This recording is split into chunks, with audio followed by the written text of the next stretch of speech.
Podcast City Network.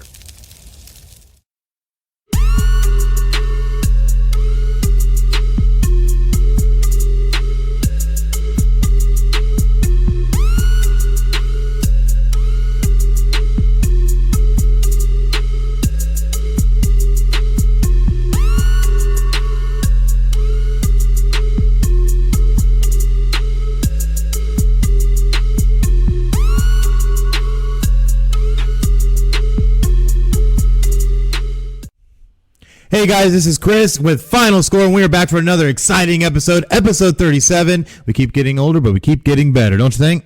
Yeah, we're having a lot of fun doing the show. We're trying to get better every week, trying to find out, what you as fans like to hear from us, what we want to hear more of, less of.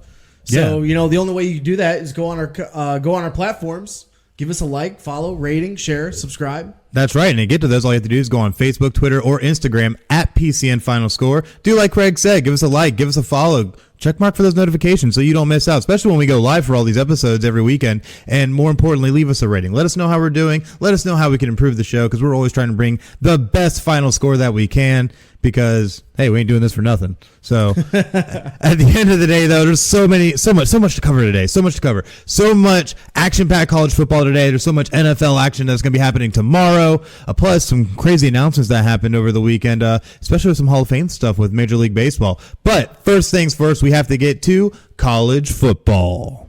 Absolutely. We got a big slate of games this week, a lot of playoff and bowl eligibility implications coming up. That's right. And, as we do every single week, we take 16 games throughout college football, mostly try to pick close spreads because, we don't want to make it too easy for ourselves. Yeah, we don't like to inflate our numbers. Right, but we take marquee matchups, we take close spreads, and we basically do a straight-up pick 'em. We don't worry about spreads too much. We do take them into account when making our picks maybe, but we try to do a straight-up pick 'em, and we take 16 games. We see how we do throughout the week, and then we get bragging rights that week. That's right. For the end of the year, so... Speaking of last week, you were solid. You had 11-5. Yeah, it was a very solid week for me, going a good 11-5. I felt really good about a lot of my picks. Missed a couple, but honestly, some craziness happened. And of course, we can't forget the Oklahoma comeback. But so you're sitting at 132 wins, 67 losses. You're sitting at 66% for the win. Good. That is pretty good. But something even better happened to my demise. But you have now narrowed the gap, sir. You have very, very much caught up to me. We're going 15-1. It took a prayer by me, thanks to Arizona State, even though they kind of had to lay that goose egg, and I had to take the goose egg too. But at least it gave you one. But you went 15-1 last week, sir. Yeah, I was red hot for whatever reason. I was just, felt good about my picks going into that week, and some things bounced my way. Picked a couple upsets, picked a couple of games that not many others would have picked. So I think you sacrificed a football or something to the football gods. I might have, but that huge week now pulls me within 2 games of you. I'm at 130 wins, 69 losses, and 65%. Ooh, yeah, you definitely narrowed the gap. Makes me a little worried going into this, but we'll definitely see how it goes. But let's take a look at this week's picks, because there's so many good games that are happening this week. Still going through a lot of rivalries, a lot of big, high-ranking matchups, especially ones like Penn State, Ohio State. I know that's going to be a really big one. Number 2 versus number 8, with Penn State traveling to Columbus. That game is going to be wild, absolutely wild. That's one of the biggest games. I mean, we're talking about right away. I mean, you look at the playoff implications, not even that. I mean, even boil it down a little further, Big Ten East is on the line here. That's right.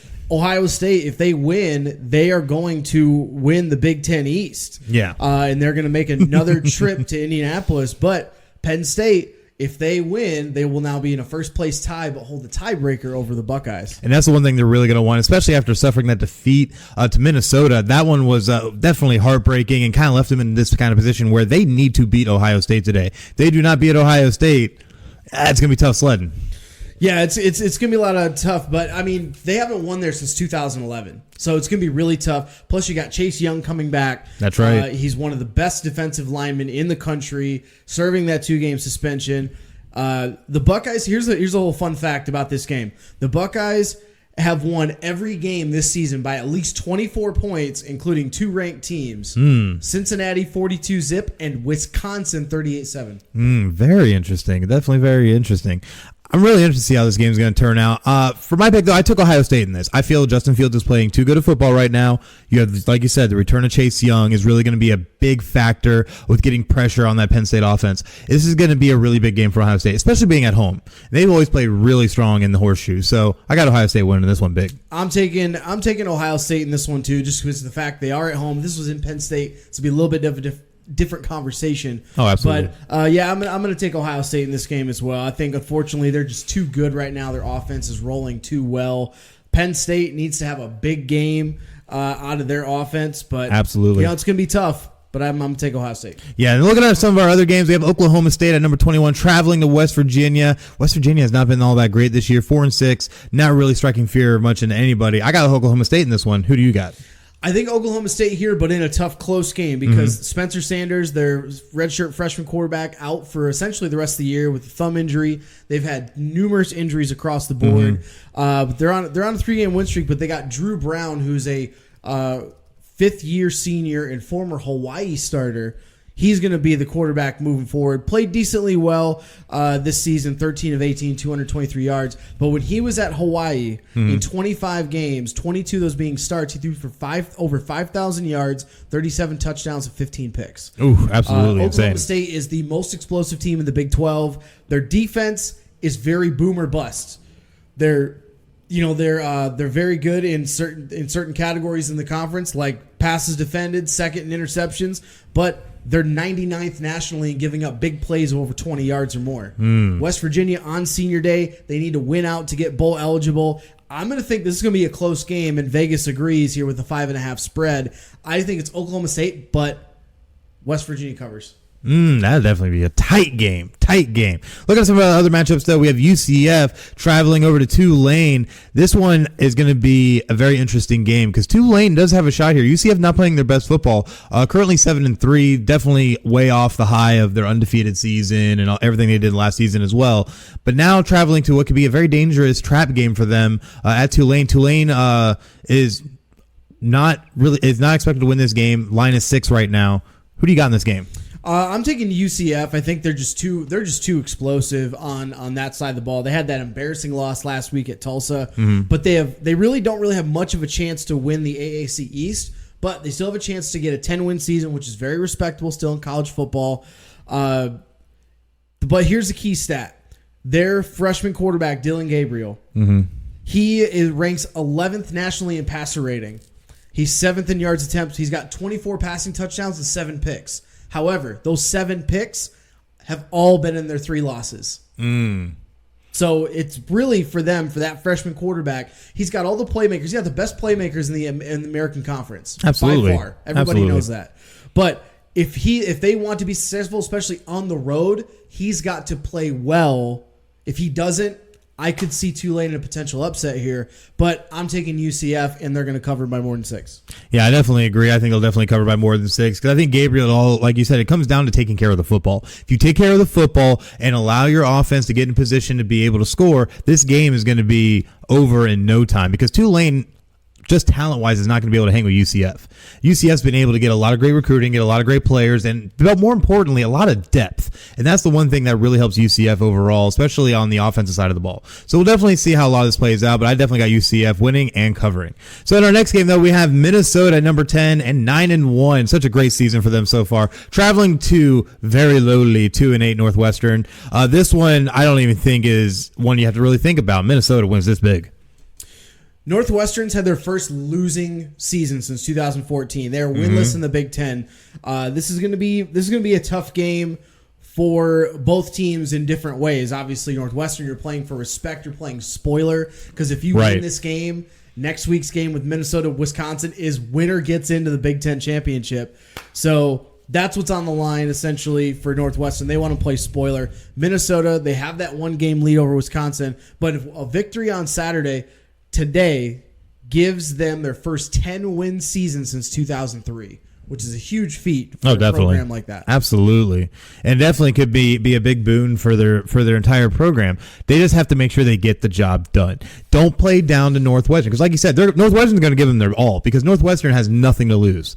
But at the end of the day, Minnesota has everything to lose. So if Minnesota keeps on top of what they need to do, sticks to the game plan, they'll be able to get the job done. But they have to make sure they do it for 60 minutes. But I think they'll be able to do it, and they're going to cover. So it's definitely going to be an interesting one over there. Georgia Southern is going to travel over to Arkansas State, battle of 6-4 teams. The line right now, Arkansas State by 1.5. But this one, I think is the first one we're picking a little bit different. I got Georgia Southern. Who you got? I'm going to take Arkansas State here. I mean, they're both 6-4, 4-2 in conference. There's a lot on the line here between these two teams, but just by the offensive capabilities of Arkansas State and being at home, it is going to be a really tight game. But I'm going to take Arkansas State and covering in this game. Definitely very interesting. The big thing I see with Georgia Southern is I feel they're a team that can always kind of come together when needed. They have a very vaunted rushing attack, kind of a double-edged sword with how they have their quarterback run game and with the running backs. I think it could be interesting. I think they could offer Arkansas State a very big challenge offensively. But we'll definitely see when push comes to shove. It's going to be a really good game. A lot of people don't look at these small matchups and are probably wondering, who's Georgia Southern? Who's Arkansas State? You know what? It's a battle of 6-4 teams, and it's going to be a great game, so you better watch it. So in our next game, though, Texas A&M is going to travel on over to number 4 Georgia. This game could be very, very interesting with a lot of SEC East implications, because Georgia at 9-1 is still trying to stay in the playoff hunt, which means they need to win out and win the SEC East and get in the SEC title game if they want to have any kind of a chance. But Texas A&M offers a really big matchup problem.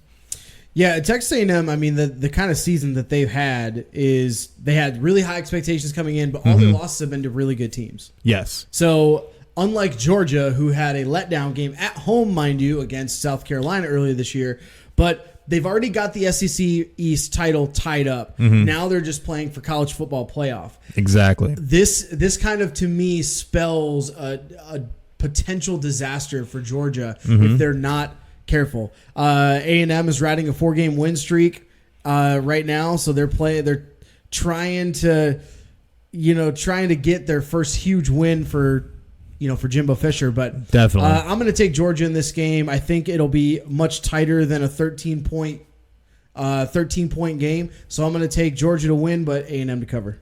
Yeah, I think that's about what's going to happen, because Texas A&M is going to be able to hang in this game, because the big thing I see too is that if you look at similar opponents, obviously Georgia lost to South Carolina at home in double overtime 20-17.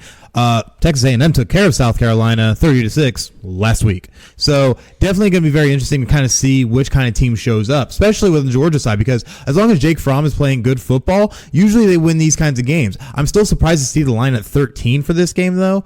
But I think Texas A&M is going to offer all kinds of problems on the defensive side. It's going to help confuse Jake Fromm. He's going to make a couple mistakes, but it's how Jake Fromm will battle through those mistakes is really going to tell the tale of this game.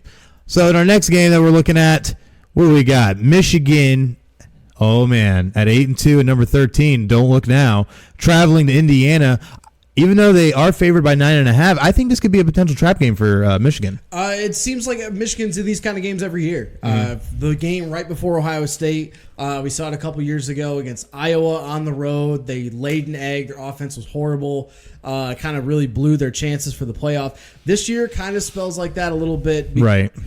Feels the same way to me. You've got to beat this team before you can look ahead to Ohio State. Now, Michigan's on a 23-game win streak, and Indiana hasn't won since October of '87. But from there, Indiana's never been this good in this type of a game. Right. They're 7-3, 4-3 in the Big Ten. They haven't had a 9-win season since 1967. Woo. So, I mean, they have that opportunity. It's right there in front of them. The big thing, I'm not looking at too much for Indiana. I'm thinking about Michigan, their offense. They're finally starting to push it down the field a little bit, which is great. But I'm going to take Michigan in a surprisingly very close game.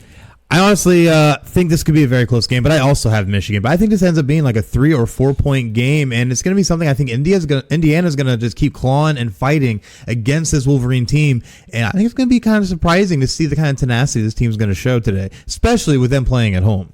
In our next game, though, we have Nebraska at 4-6, traveling to Maryland, who we thought at the beginning of the season might actually be something, and now has limped to a 3-7 record. Nebraska's favored by 5. Who do you got? I'm taking Nebraska here.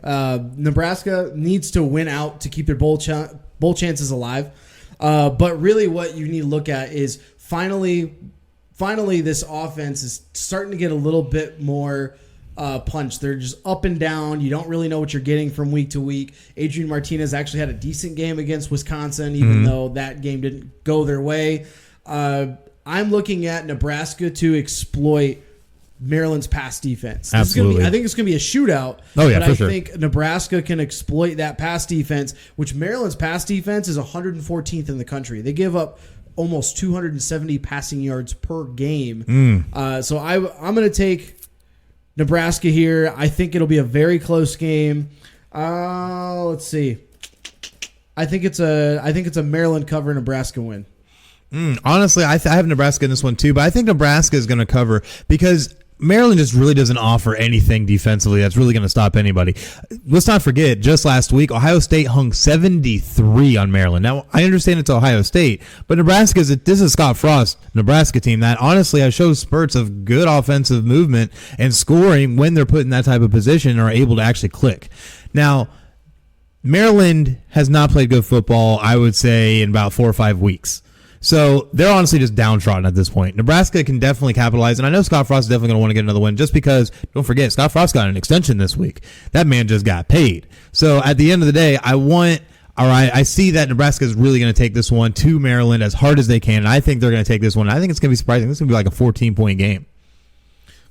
Just watch. But our next game, we have SMU barely in the top 25 and 9-1, traveling to 7-2 Navy. Navy coming off that horrific loss to Notre Dame. Does Navy have a shot in this one? I think Navy's got a really good shot to win. I'm taking them to win this game. They're favored by 3.5. They're at home. They're undefeated at home this year, and they're averaging 40 points a game at home. And there's one thing that SMU struggles to do this year, and it's stop people on the road. They just struggle stopping people on the road. Their only loss came in that huge Memphis thriller where they lost 54-48 on the road. But right now there's essentially a 3-way tie in the American West. You've got SMU, Navy, and Memphis. Memphis holds the tiebreaker over both of those teams.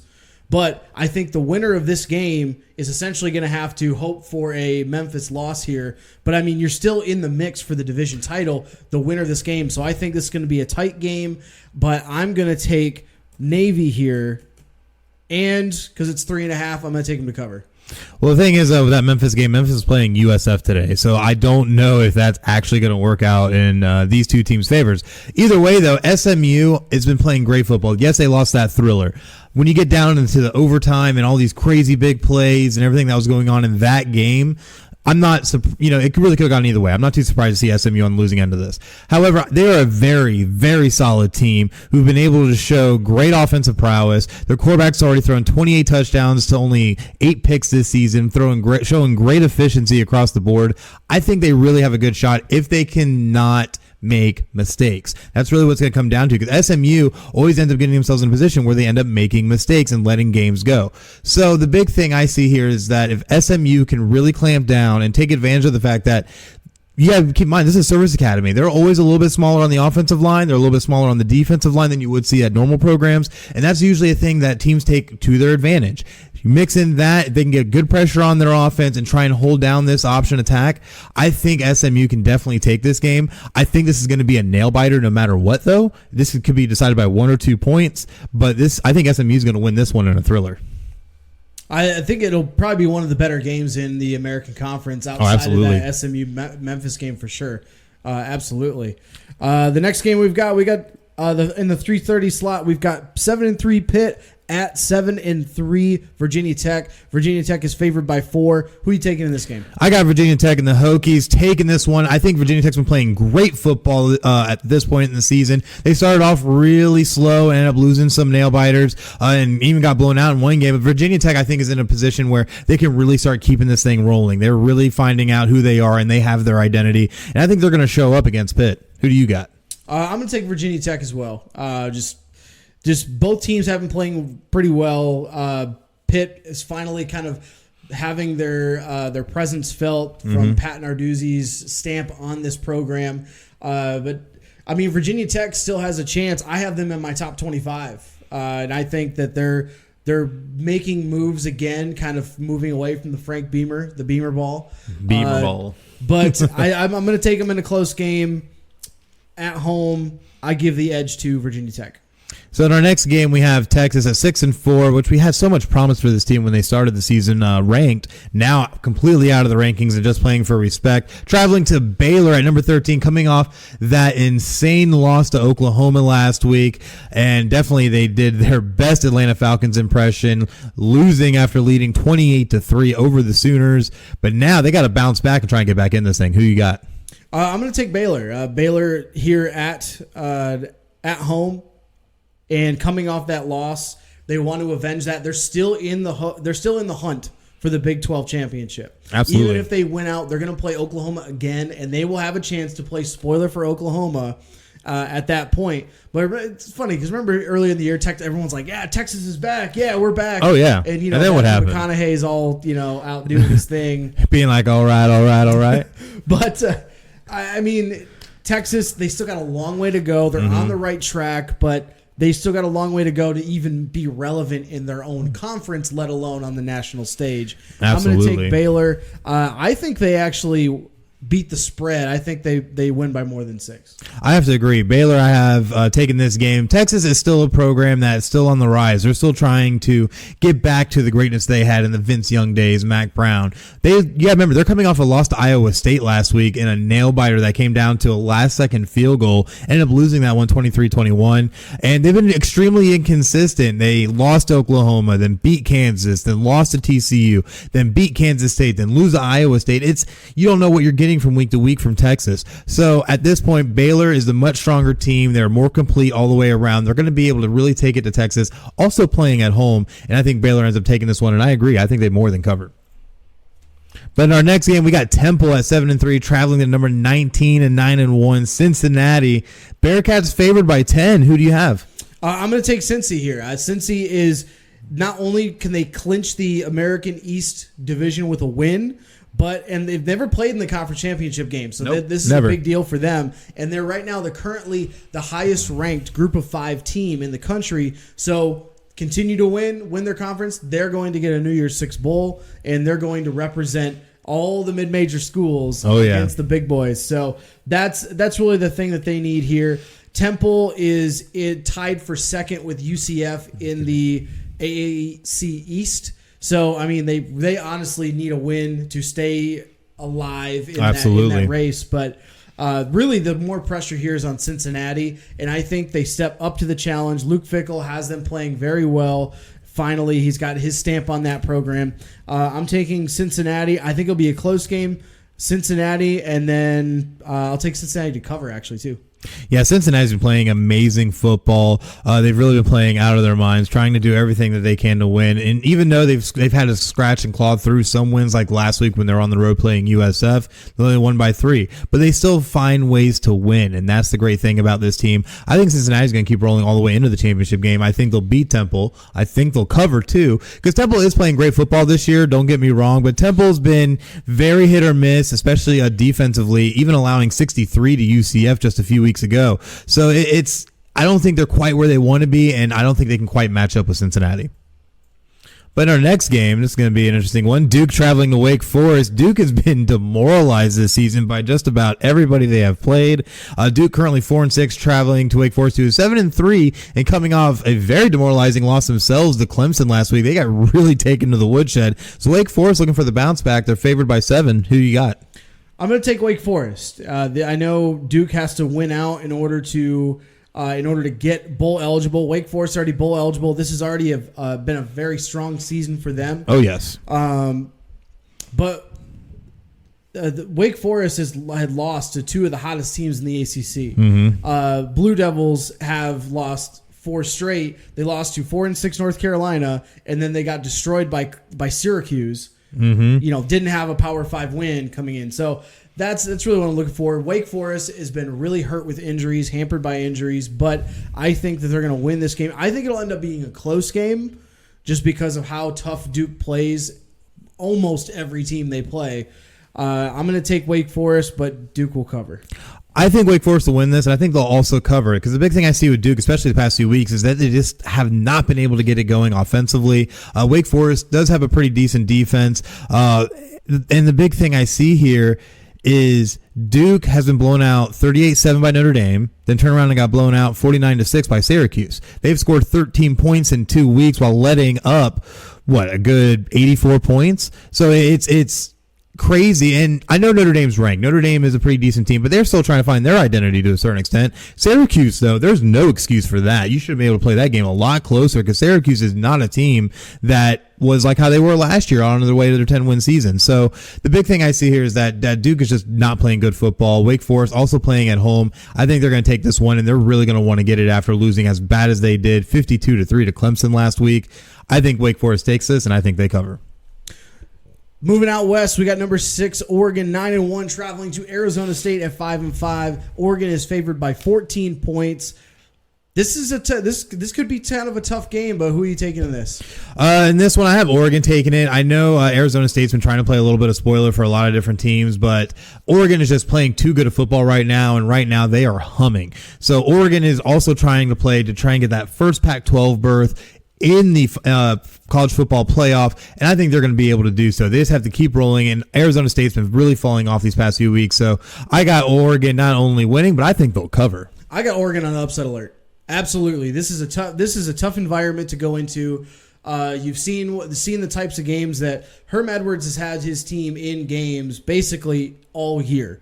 And Oregon, yes, they do absolutely need to win and continue to win. I mean, because you want to have that date with Utah in the Pac-12 championship. Absolutely. There's a lot of pressure on Oregon, not as much pressure on Arizona State. Traveling on the road and a 14-point spread. Right. Watch out if you're Oregon. If you have a rough first half like you had within the last couple weeks, not last week, but 2 weeks ago, they had a really rough first half. Especially against USC. If they don't get out the gate fast, this could be a very tough game for Oregon and Justin Herbert. So I'm going to take Oregon, but I'm going to take Arizona State to cover.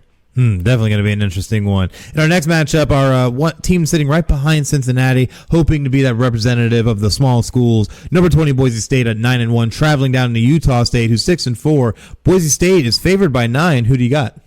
Boise State, first place in the Mountain West, the Mountain Division, is on the line here. Utah State has been playing very well throughout the year, obviously being 6-4, and at home. It's a very tough environment. For sure. They have some really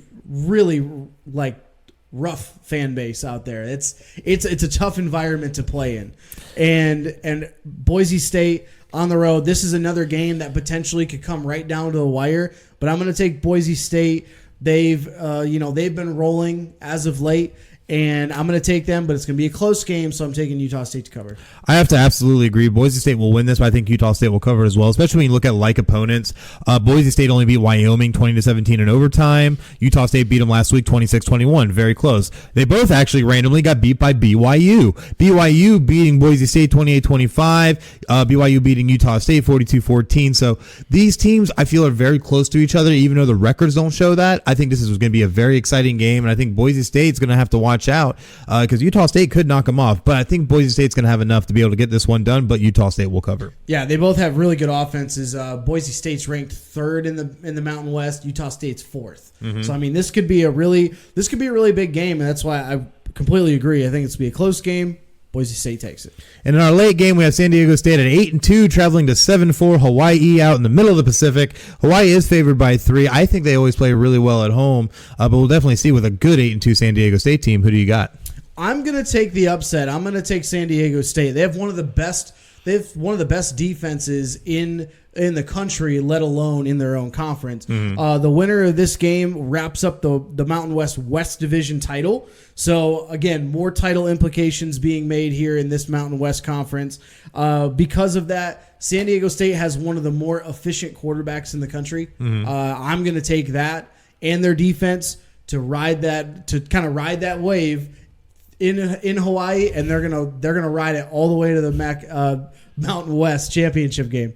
The big thing I see here with these two teams is that Hawaii has a very explosive offensive team. They're averaging 491 yards a game. When you compare that to San Diego State, though, they're only averaging 336. They can't even break 200 in passing or rushing per game and only get about 20 points a game. So while San Diego State has a great defense, it's only allowing almost 14 points a game. It's so close with how their offense is playing based on their defense. I think their defense is really what's been winning them these games this year, but you're going to go up against this Hawaii team that's averaging 35 points a game, almost 36, and is really explosive, especially passing the ball. So I think Hawaii, especially being at home, it's really hard to travel to the islands and win. I think Hawaii will win this, but I think it's going to be extremely close. Not 100% sure if they'll cover.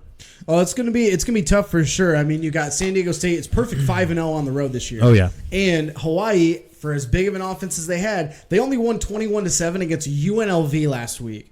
They really did not do well in the red zone. So, because of all that, I mean, yeah, you really never know, because when you got a title on the line, anything can happen. Absolutely. So I absolutely agree. I think this is going to be this is a tough game. If it's -3, I mean, it's already going to be a potentially close game in the eyes of Vegas, at least. But yeah, I actually didn't pick. I'm gonna take San Diego State to cover. Picking the win, I'm taking to cover. Oh, nice. So we'll definitely see how a lot of these play out. Make sure you check them all out today. It's going to be a lot of exciting football. And you can check back next week and see how our picks went. I think I'll do pretty good this week. I don't know if you're going to be able to match your 15-1 again. We have a lot of the same picks. So if you do well, I do well. So I'm okay with that. Yeah, we only have like 3 games, I think, that are different. So we're pretty close on that. But at the end of the day, that is our weekly picking for college football. But there's something else we need to kind of discuss, and that is none other than the college football playoff top 6. It's been very interesting. You actually, I think, picked it verbatim to what they ended up selecting. But it's going to be interesting to see how this plays out. Yeah, there's some really surprising moves here. I mean, looking at the top 6 that we each had last week, I had LSU, Ohio State, Clemson, Georgia, Oregon, Bama.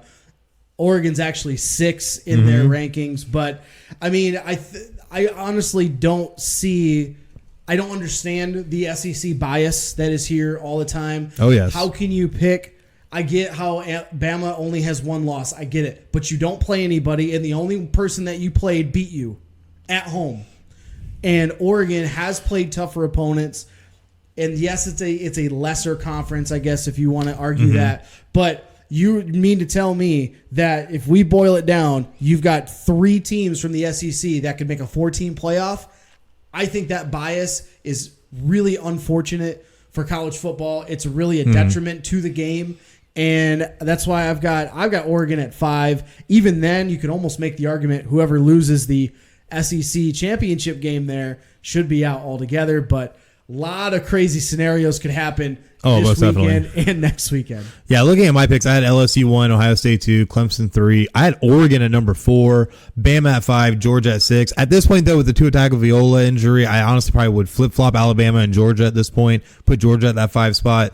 But looking at what they actually picked for the rankings, they got, of course, LSU at 1, absolutely deserved, Ohio State 2, Clemson, then Georgia at 4, Bama at 5, and Oregon at 6. I have to agree there's SEC bias here because I feel with the Alabama and the Tagovailoa injury, I think Bama's out of it. I don't think they say they don't take that kind of stuff into account. You have and to, I think though. That's why they put them still at 5 because they haven't lost yet.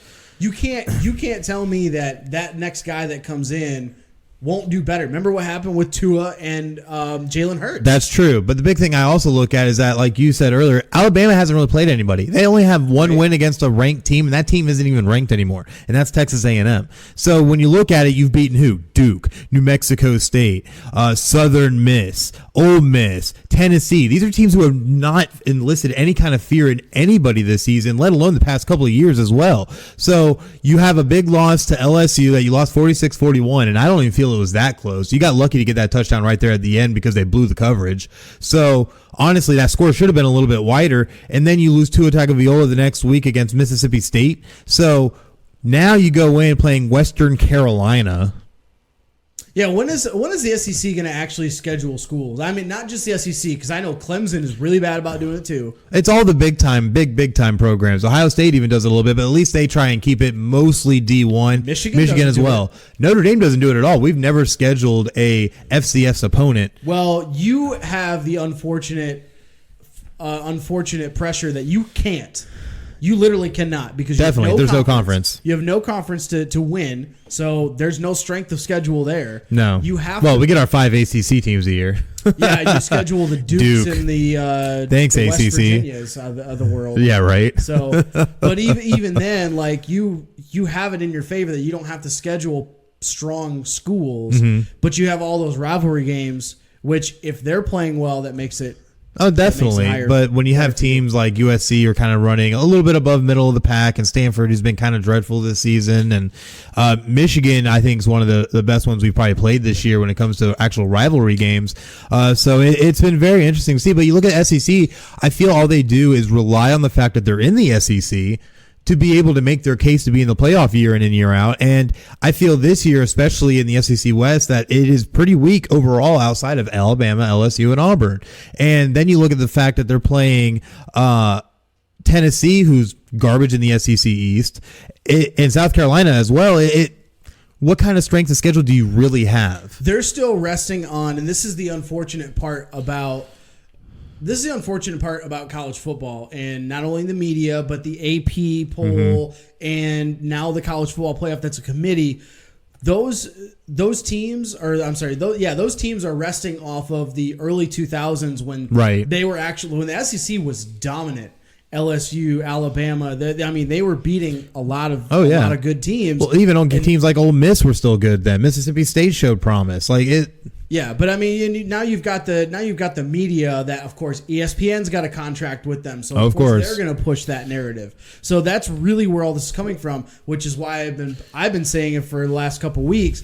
We need a mix of the current system and the old system. We need a mix of BCS and playoff. Literally take the BCS system, rank the top 8 to 16 teams, throw them into a playoff based on those rankings, and automatic bids are the conference champions. Game over. Absolutely. And that's a cash cow right there. Absolutely. And I have to absolutely agree, because at the end of the day, the BCS at least got it right, I feel, in a lot of cases with ranking teams. It's just they were hampered by the fact you can only pick 2 at the end. So at this point, though, if you get the top 4 and put it with a BCS system, man, you are making money because you're going to have the right teams in there every single time, and you're going to have nobody complaining. So at the end of the day, there's so many different variables with that, and I honestly think they need to expand the playoff at some point, which I have a model for. So NCAA, come call anytime.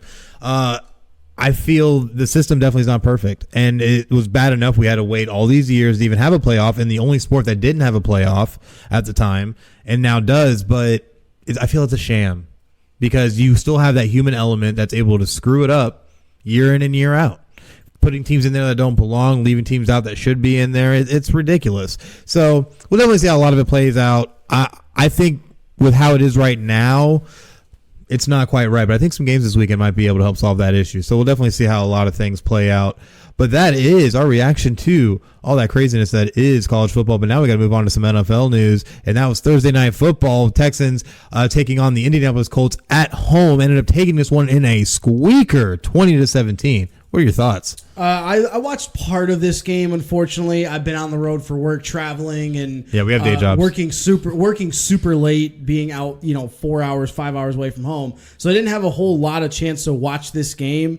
But I mean, you look at what Deshaun Watson's able to do in that offense, and realistically, if you can get him an offensive line, good Lord, is that team going to be one of the best teams in the NFL? Oh, yeah. You can see it week in and week out. You have the weapons. They have the passing attack. Even to an extent, they have the defense. Most definitely. To be able to be the best team in the AFC South. And, of course, you want to look at that and how that's starting to pan out. It's kind of funny that earlier in the year that Indianapolis, as soon as Andrew Luck retires, everyone writes them off. Absolutely. Yet here they are at 6-4, now 6-5.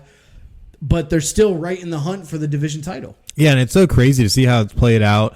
Indianapolis definitely is a much better team than I thought they were going to be once Andrew Luck retired, because you remember even on this very show where I said that Indianapolis was done. If you don't have Luck, Jacoby Brissett isn't going to be able to get the job done. This is going to end up being just a tank season for them. And now 6-5, still in the hunt for the division title, could even come up with a playoff berth. It's absolutely crazy to see how far the Colts have come. And even being without Marlon Mack for this game, they had Jonathan Williams come in, step up, had 26 carries, 104 yards and a touchdown, really showing that they do have a little bit of depth there at running back. So they just have to get Jacoby Brissett up to speed, because he's only 16 of 25, had 129 yards. No turnovers, though. But you're looking at one game, though. It is one game. As a whole, he's not bad. He's still coming off an injury, and the fact that, it's his overall big picture. He's been playing extremely well the whole year. Mm-hmm. And, like you mentioned, didn't have any turnovers. But, they are actually doing it. They're going about it the right way. Right. And I think the Colts have finally realized, takes a new GM to get it,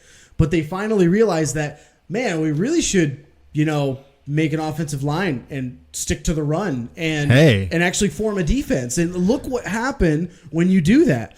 Andrew Luck, your franchise guy, is gone, and up until this game, you're still, you're now still with the loss, one game behind the division. That's all you need. If you get the division, it's anybody's game from there making the playoffs. So most definitely. I like the direction the Colts are going as an organization. They still have a lot to improve on, but you're doing what you need to do. T.Y. Hilton was coming off of injury. Mm-hmm. There's a lot of guys that are still, NFL's tough. Everybody's hurt every single week. So it's who is going to rise above it. And you saw that the Texans did. Deshaun Watson had a great game, just shy of 300 yards, 2 touchdowns. Yeah, the big thing I see too, Will Fuller coming back off of injury, having issues with his hamstring these past couple seasons, but ends up posting 7 receptions for 140 yards, one of which was a 51-yard bomb. So great to see him back in the lineup. He is so explosive for that team with him and D-Hop, who had 2 touchdowns and 94 yards.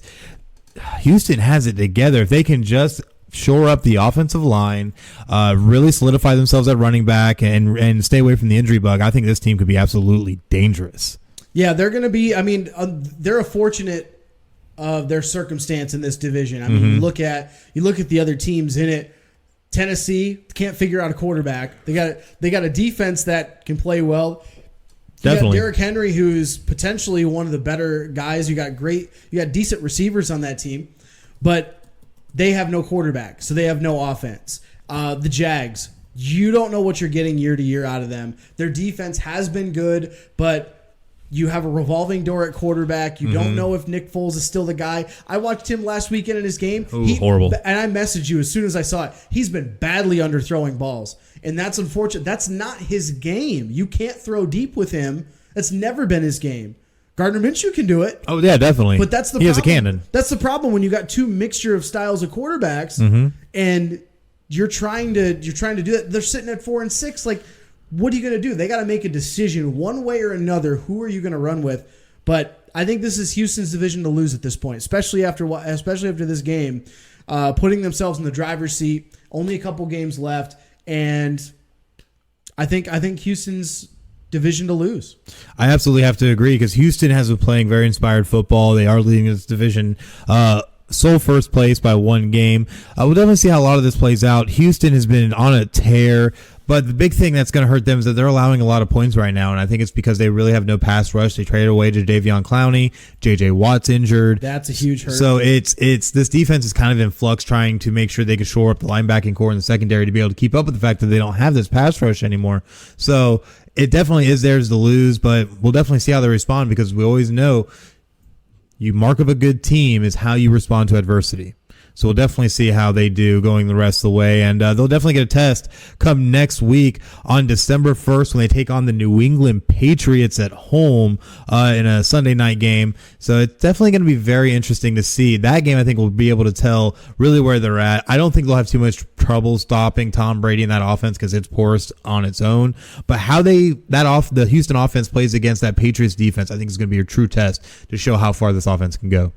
Absolutely. But we're going to get into all of our rest of slate of games for our weekly pick'em. Of course, we both picked the Colts on Thursday night. Did not come out on the winning end there, so both are off to an 0-1 start this week. Oh, well. But let's jump right in the 1 o'clock game. Let's do it. 3-7 Bucks at 3-7 Falcons. Falcons favored by 4. Who you taking? I got the Falcons in this one. I think Jameis Winston is way too inconsistent to really put any kind of trust in him to be able to continue to get this offense down the field. Turnover bug is huge with him. I think the Falcons are going to be able to finally use that to their advantage and show why they were able to win games against the Saints and show that they are a team that can still hang. I got the Falcons winning and covering. Well, one thing that they did in the last couple of weeks, you're talking about how they got the win against Saints. Their defense has picked up. I don't know what happened after that bye week, but they are a completely different team. Absolutely a different team. And you mentioned, excuse me, all the turnovers that Jameis Winston has. You don't know. He's very Jekyll and Hyde. I think that's going to end up being his downfall. For all the Bucs fans that live by us here, of course, living in Florida, I hope to God that Jameis Winston leaves for the better sake. Unless you're a Florida State fan, first of all, get off your high horse. He sucks. Second, as does your program at this point. Yeah, but second, the Falcons have been playing a lot better the last few weeks. I think they're going to keep it rolling. They're going to start creating a little bit of momentum. And hey, it's possible, not likely, my gosh, don't say it. But it is possible that if the Falcons win out, they go 9-7, they could make the playoffs. Oh my gosh, that would be absolutely insane. It's possible. It definitely could happen. But the big thing I see here, Jameis Winston, 18 interceptions on the year. That doesn't even count the fumbles. 18 interceptions in 10 games. That's almost 2 picks a game. That is horrendous and horrible. Jameis Winston, I'm sorry. You are done, sir. Please step to the side. But yeah, I'm taking Falcons and covering as well. Yeah, they're definitely going to have to take this one because I think they're going to be able to capitalize on all that. But in our next game, we have the 3-7 Broncos traveling up to Buffalo to take on the 7-3 Bills. Very surprising season for them. Bills favored by 4. Who do you have? I'm taking Buffalo. Not only the fact are they at home and the Broncos have really kind of been struggling. They had a big lead on Minnesota last week, surprisingly out of nowhere, and then just kind of all fell apart. They've been surprisingly playing better without Joe Flacco, having Brandon Allen in the game. But the Bills, on the back of their defense, Devin Singletary taking over that role. You still got, Frank Gore, the ageless Frank Gore. The ageless wonder. But Josh Allen has been surprisingly playing very well this year. The numbers may not show it, but they've been winning games. They're 7-3. He's not turning the ball over. I'm going to take the Bills to win and cover. Yeah, I also have the Bills taking this one. Even though the Broncos have been playing better football as of late, they haven't been able to close out games. A big example was last week when they ended up losing 27-23 to Minnesota after leading that game 20-0. And I just don't think they're there yet. But they are playing much better football, especially offensively, like you said. But Buffalo is just playing great football overall, showing great defensive prowess right now. The only game they've really had recently where they kind of came up lame duck was against the Eagles. So looking at what they have done, I think Buffalo's going to play really clamped down defense and really confuse their quarterback. And I think they're going to be able to get the job done and take this one and cover. But in our next game, we have the 2-8 New York Giants traveling up to Chicago to take on the 4-6 Bears, with Mitchell Trubisky being announced that he will be playing in this game. So definitely going to be interesting. Bears are favored by 6. Who do you got? For Bears fans, that's the worst news you can hear all week. Yes, it is. That Mitch Trubisky is playing. I love the fact. I thought it was so hilarious that they pulled him, they benched him, and they're like, he's had a hip issue. Yeah. No, he sucks. Hey, he was on the injury report, sir. So he must have a very real issue of some kind. Hasn't Tom Brady been on the injury report for the last 10 years? Yes, he has. Week? So and he's on it this week too. He's questionable. Yeah, I mean, isn't he been on it for the Patriots every week for 10 years or whatever? But, oh my goodness! I mean, every fiber of my being is telling me to pick the Giants here, just because I don't know why. I couldn't tell you why, other than the fact that the Bears' offense sucks. Danny Dimes is playing. He's coming down to earth since his first couple games. He has. The Giants are 2-8, but all you need to do for a defense, a porous defense that the Giants have, mind you, all you need to do is get a couple turnovers on Trubisky, and you're in this ball game every time. So, I mean, every fiber of my being wants to pick the Giants, but I'm gonna go with my head. I'm taking the Bears. I think it's a very close game because of how awful that Bears offense is. They're terrible. But I'm going to take the Bears. I'm going to take the Bears, but Giants cover. Ooh, okay. I have the Bears taking this one too. I'm also going to say that the Giants are going to cover just because both offenses I feel are pretty poor. Saquon Barkley only has 2 touchdowns on the entire year, and wasn't it just a week or so ago that he had 13 carries for 1 yard? That is horrible from the big guy you want. Now, it may not be his fault. It's mainly just because their offensive line, meh. At best. Danny Dimes is good, but he's a rookie, making his own mistakes. This offense is not quite to Trubisky levels yet, but they're right there next to him. And it's going to be interesting. It's going to be a battle of defenses. I think it's going to be a very low-scoring game. I'm saying that Bears are probably going to take this one like 13-10 if they don't, doink it off the upright. The double doink. The double doink. But I feel David Montgomery is going to be the real big one in this game that's going to be able to try and take over and really show that Chicago does have a rushing attack if the Chicago offense is smart. Now, if they try and put it in Trubisky's hands, all bets are off. But at the end of the day, I think Chicago has a chance to win this one, but I think the Giants will cover. Yeah, that's going to be an ugly game. I'm sorry. If you're a fan of these teams, it's going to be an ugly game. But in our next game, we have the 5-5 Pittsburgh Steelers traveling down to Cincinnati to take on the winless Bengals, who look absolutely porous and have already benched Andy Dalton. Steelers are favored by 6.5. Who do you got? So I want to let you go first here. I'm going to let you go first. Yeah, I got the Steelers in this one. I think they're, especially after everything and the emotions that happened last week in Thursday Night Football, having all the extra prep time, and especially against the winless Bengals, I think the Steelers are going to be able to go down and be able to make some noise happen.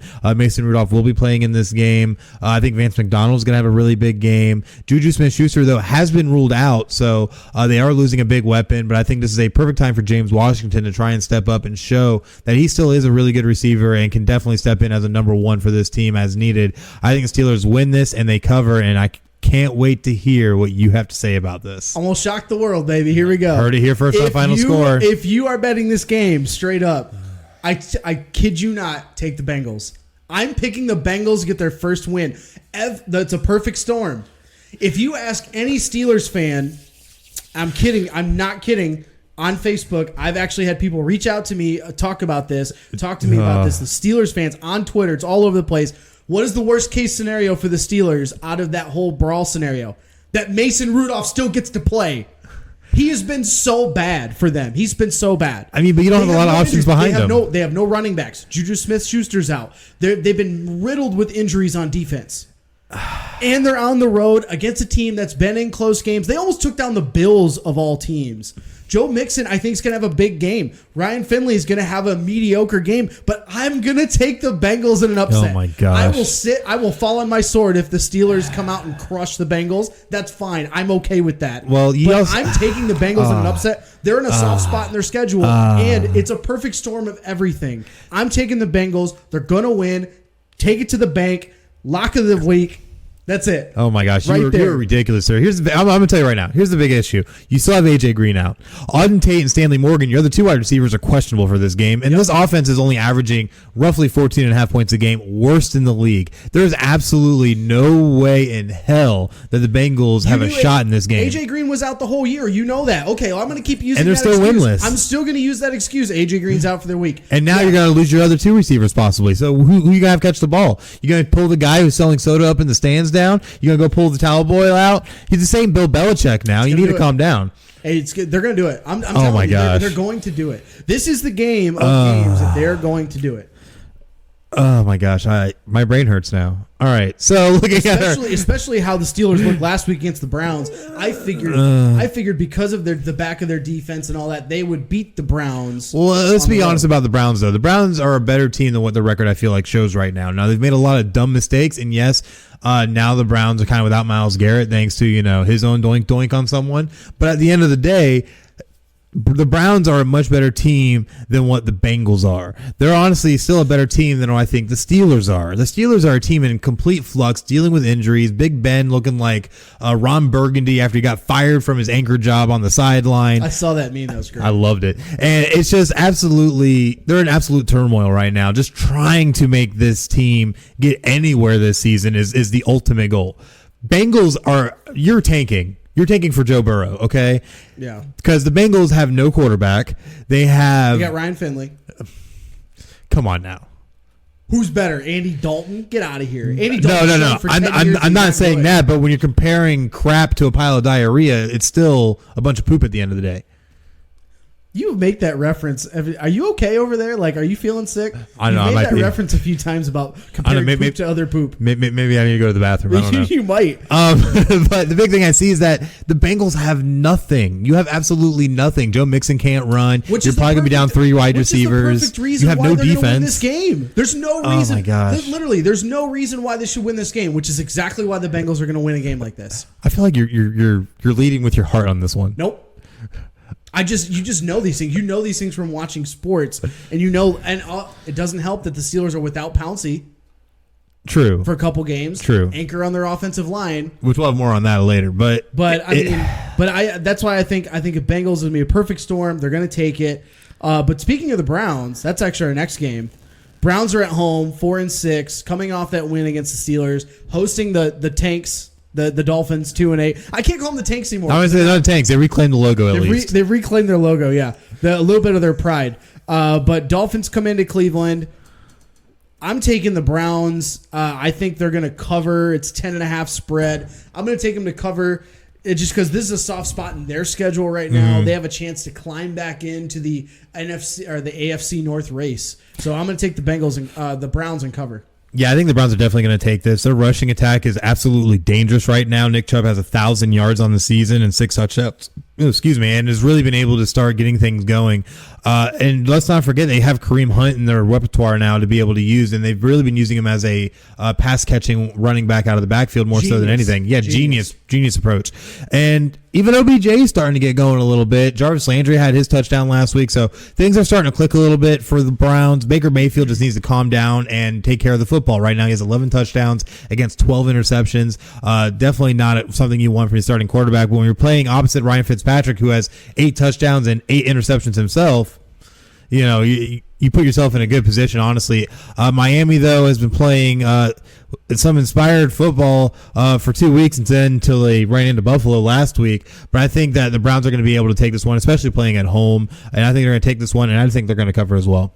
Absolutely. Rolling right along, we got the Panthers at 5-5, going to New Orleans 8-2, Saints by 9.5. We're both taking the Saints here. Yep. Why are you taking the Saints? Honestly, I feel the Panthers are way too inconsistent right now. The biggest bright spot they have on offense is Christian McCaffrey, who even in recent weeks has kind of been cooling off a little bit. So I don't think they're going to be able to keep pace anymore with how they've been doing with their offense. Christian McCaffrey is probably still going to have a big game, but it's just not going to be quite enough to match up against the Saints and everything they can do. I think the Saints will win, but the Panthers might be able to cover on this one. I think this will be a close game as well. I'm going with the same reasons why you did. Kyle Allen has really cooled off big time. Mm-hmm. He looked good coming out. Everyone's talking about, is he going to take over for Cam Newton? Now he's not playing well. They're like, well, what should we do? Mm-hmm. The Panthers on the road. It's always a tough environment in New Orleans. And Drew Brees, after laying an egg 2 weeks ago in that offense, they came out hot against Tampa last week. Real hot. I expect them to come out not as hot, but I think they're going to put up points. I think they're going to win. It's going to be a closer game than 9.5, so I'm going to take Saints win, Panthers cover. Absolutely. In our next game, we have the Oakland Raiders at 6-4, traveling all the way to the New Meadowlands to take on the 3-7 Jets. The Raiders are favored by 3 in this one. Who do you got? I'm gonna take the Raiders. This is gonna be a tough game because they're traveling all the way to the East Coast, and that's never a good recipe for a West Coast team to travel. Mm-hmm. But this year, it seems like that hasn't really been mattered much. John Gruden has his team playing surprisingly really well. Yes, absolutely. We were joking at the beginning of the year how awful the Raiders could be, but I know we both mentioned that the Raiders could be a surprise team. They absolutely could. Because of what they're doing. They're building it the right way.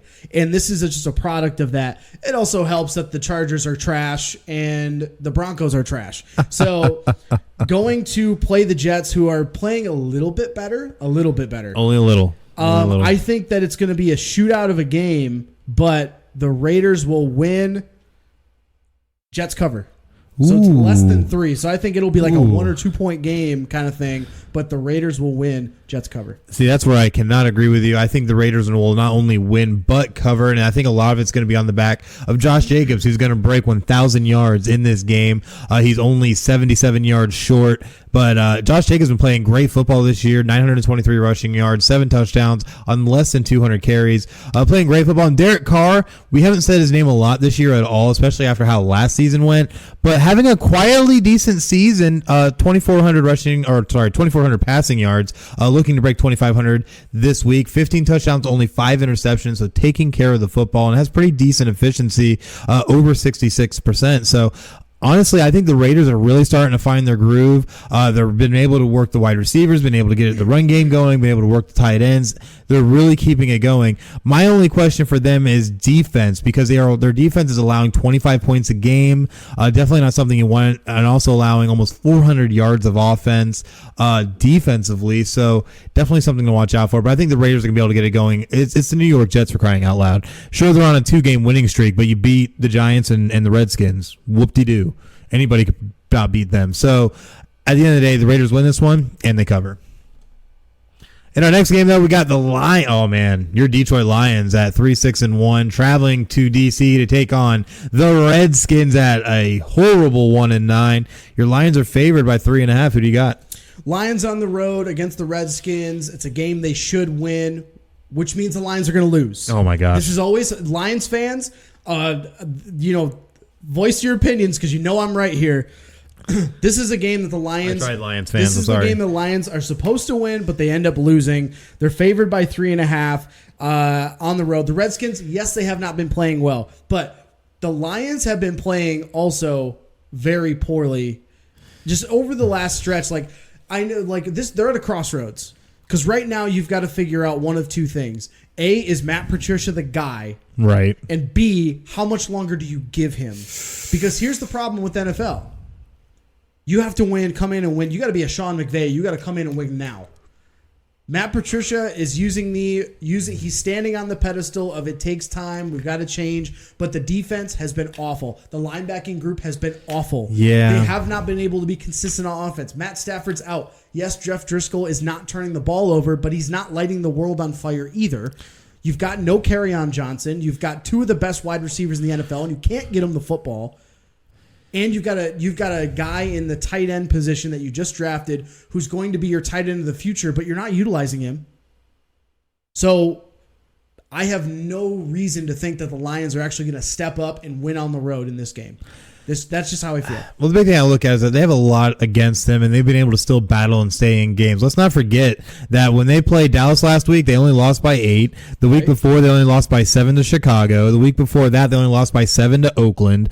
And the week before that, they won. And then the week before that, they only lost to Minnesota by 8. They are hanging in games. And guess what? But injuries are ravaging them. And that's the narrative for Lions fans for the last 50 years. They hang in games, but they can't win the games. Well, let's look at it, though. They can never get themselves over the hump. Yeah, but let's look at it. They're without Matt Stafford, who now has his spinal injury going on. Trey Flowers is out for this game. Deshaun Hand's out for this game. Tracy Walker's out for this game. Frank Ragnow, their center, is out for this game. And Rashawn Melvin, one of their cornerbacks, is still questionable for this game as well. So they're just getting killed by injuries. Now, imagine if this team were to stay healthy all season long. Imagine if this team actually had a freaking defense this year. Yeah, the defense is allowing over 400 yards a game. Look at what Matt Stafford's been doing with this team with literally no run game, barely an offensive line, and essentially an underrated group of wide receivers. He's been lighting the world on fire. He's been playing really, really well, but the defense hasn't picked up their end of the bargain. That's what's always wrong with the Lions. It's always one is better than the other. When the defense was good, the offense sucked. When the offense is good, the defense sucks. All the injuries you listed, yet another reason why I think, unfortunately, the Lions are not going to win this game. They're going to go 3-7-1. Somebody's going to get fired within the next week or two. You got to make changes. You got to light a fire under people's asses. Yeah, I agree. But in this situation, I feel given all the cards that have been stacked against them, to even be at 3-6-1 and still competing, I think is a testament to show that they're still there at least. And that's the big thing that I look at. There's no way Patricia's getting fired now. No, he won't. If it's gonna happen, it'll be at the end of the season, and they'd have to bomb out the rest of the season. Bob Quinn being up as the GM, they are like this. There's no way they're tied together. So if one gets fired, they're both getting fired. Absolutely, and they're not going to get fired this year. But the thing is you're going up against a larger dumpster fire in the Redskins organization, who has fired their head coach, is barely getting things to going on their own, and now they've turned to Dwayne Haskins as a starter, who honestly is not that good and is very turnover prone. Broken clock is right twice a day. It is right twice a day, but it ain't going to be today. Even bigger dumpster fires will win games at some point. Look at the Dolphins. They won 2 games. Everyone thought they were going to go 1-15, 0-16, myself included. Hey, I predicted 2 wins, so they're about right on par with where I had them. So, just saying. But at the end of the day, though, we're talking about the Redskins. They're 1-9. They're not going to win another game this season. I don't think that there's any way they can honestly, I hate to say hang with Detroit, because Detroit's not playing the greatest football, but Redskins are worse than the Lions. I think the Lions definitely take this one. I do think that the Redskins will cover, but I think the Lions are going to be able to squeak this one out on the road. But looking at our next game, and this is one I kind of hold near and dear, we got the 8-2 Seattle Seahawks traveling to Philadelphia to take on the 5-5 Eagles. Eagles are favored by 1. Who do you got? Not your Eagles. I know. You can't sit here. You can't sit here with a straight face and tell me that Carson Wentz is the guy. You can't. But who's better? Nobody. So you're literally coming off the spot. You're running into a red hot Seahawks team. They're coming off their bye week. They're trying to extend their winning streak. They're trying to get into that first round bye and trying to even win their division type thing. And Philly, they're just trying to tread water. Yeah, I mean, you're just trying to tread water in a tough NFC East where you're a game behind Dallas. And yeah, I mean, you can't sit here and tell me that this team, was 14-2 like you predicted earlier this year. This is a 14-2 team, sir. Yeah, I don't think so. I'm taking the Seahawks, and because it's a 1-point spread, I'm taking the Seahawks to cover because the Eagles are favored by 1. Honestly, I think the Eagles will take this, and it's because they do play good football at home. They narrowly lost to New England on a couple questionable calls and a drop pass in the end zone. And you look at some of their other losses, yes, they got dominated by Dallas on the road. That's a huge rivalry game, though. That one always goes back and forth and usually splits. They lost to Minnesota because they weren't playing great football at the time, and they're still dealing with injuries. You got to remember, the Eagles are still without currently both of their tackles who went out last week. One was already returning from injury. Luke Johnson still in concussion protocol. D-Jax out for the season. Darren Sproles out for the season. Alshon Jeffrey questionable for this game, as is Jordan Howard, Nelson Aguilar. So as depleted as we are, we still hung with the New England Patriots and almost won that game, should have won that game, and led most of that game. You know who's been the catalyst? You know who's been a catalyst for this 8-2 record? And I'm not talking about Russell Wilson, the Seahawks. Jadeveon Clowney. Who's questionable for this game? Questionable. He's not out, though. But the thing is that he's still dealing with something, and that's something that every player, I've already told you this, every player deals with something every single week. Well, definitely. I know. I played football too. But the thing is, you're talking about a Seattle Seahawks team with Jadeveon Clowney, who had to go into overtime to beat Tampa Bay, and then turn around and had to go overtime again against San Francisco. This team is playing. You won on the road in San Francisco. That's true. And Clowney. But those are emotional wins. Defensive touchdown. He had played physical all night, was creating turnovers, forcing sacks, getting pressures. He had the most pressures in one night that he's had in his whole career. Oh, I agree. But the thing is that those are emotional wins that took extra to win it. And I think that's something that's going to be Seattle. It's going to let them down. And they don't always travel good going west or east. Emotional bullshit wins in the NFL. That's not a thing. It's not It is a thing. It's not a thing. Because you know what? People invest themselves in these games. Players, coaches, fans, all the way around. Everybody does. Because not everybody just plays for a paycheck in the NFL. At the end of the day, you're playing to win games. And if you win games, even if it's close, that takes its emotional toll regardless. And I know because I played football.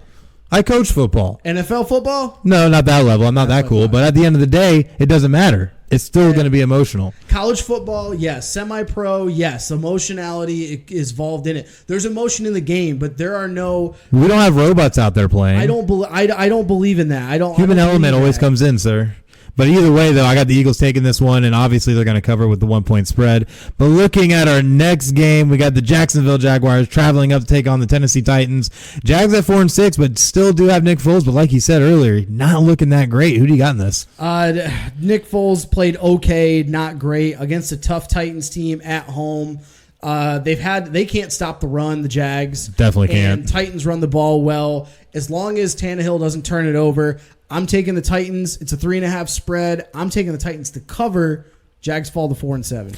I got the Jags taking this one in a very, very narrow win because the Titans do have a lot of inconsistency sometimes when it comes to their passing game. They have a great rushing game, but you can't be one-dimensional in a game, especially on the NFL level. So I think that the Jags are going to be able to take advantage of the quarterback situation if they can keep that defense going. The big thing is making sure that Nick Foles shows up. If Nick Foles doesn't show up, Titans absolutely win this one and probably cover. But if Nick Foles even starts showing that he has any kind of semblance of what he used to be, and they start actually playing to his strengths. Like you said earlier, they're trying to get him to bomb it in the last game. That's not his style. Absolutely. If you watched him throughout 2017 and through the playoffs and winning the Super Bowl, what was he hitting more than anything? Quick dump offs, 10-yard passes, quick crossing routes, little things in the seam where you can just float it in there. Not real big, deep balls. Gardner Minshew, like you said earlier, he has the arm for that. He's young, has the cannon coming out of that Washington State offense. He's the guy that can do that. Nick Foles is not that guy. You got to play the strength of your quarterback, and if they do that, I think they'll win. But looking at our next game, we have the Dallas Cowboys at 6-4 traveling to the New England Patriots. 9-1. Patriots are favored by 6.5. But there's a lot of intrigue surrounding this game and a lot of questionable things happening. Apparently, the Cowboys have been struck with a little bit of the flu bug. We also have the Patriots with Tom Brady and his questionable status. So a lot of interesting factors going into this game. Who do you got?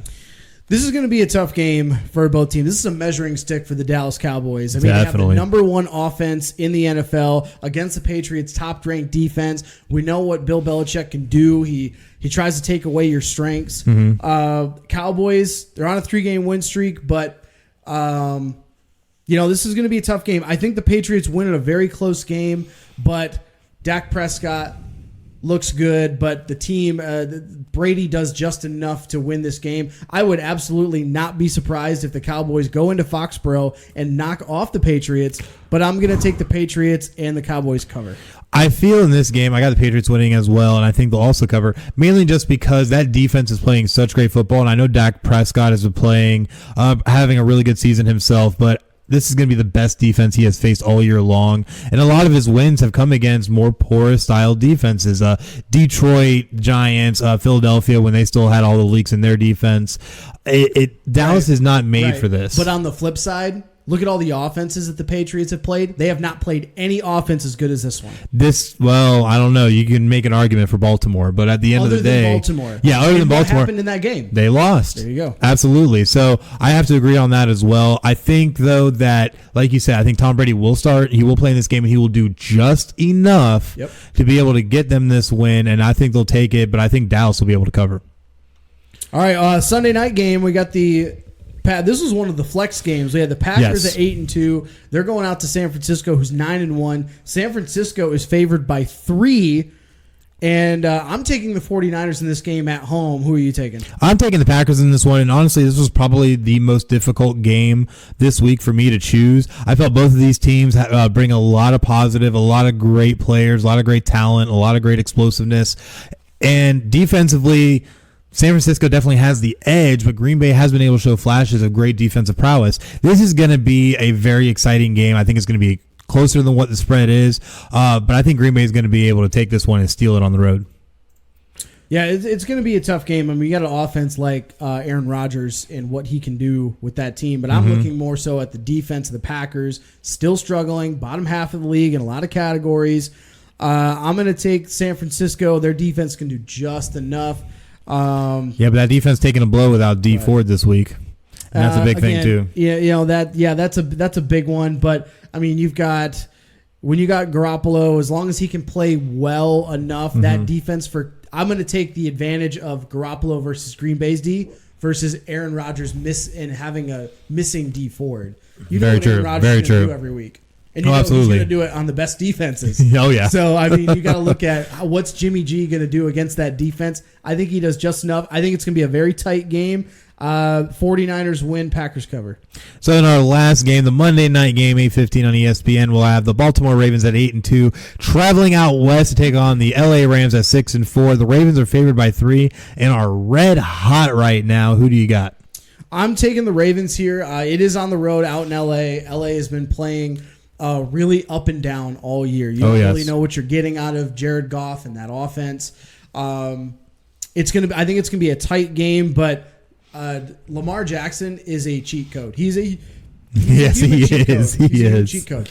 You saw what they did against Houston last week, and surprisingly, a lot of people, I myself included, thought it would be a close game. Yes, most definitely. Definitely, but the Ravens, I think they're going to win. They're favored by 3. I think Ravens win and cover. I think the Ravens will win and cover as well. The Ravens are playing absolutely lights out, especially behind Lamar Jackson, who, like you said, he's been a human cheat code, being able to do things that guys his size and with his abilities normally aren't able to pull off. It really reminds me of a upgraded version of Michael Vick. Honestly, he's just absolutely amazing, except he can throw too. So definitely something to look out. He already has 2,200 passing yards, 19 touchdowns, and 5 interceptions.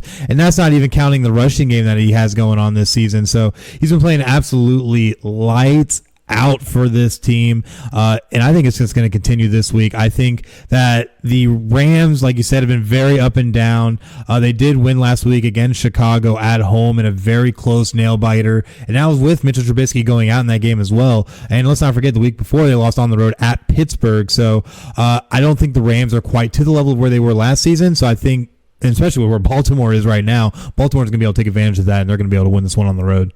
But definitely a great slate of games. Definitely make sure you check them all out and see our some of our reactions and see if we got them right. Come next week's episode 38 of Final Score. It's definitely going to be exciting. And I know we started out 0-1, but hopefully we can right the ship.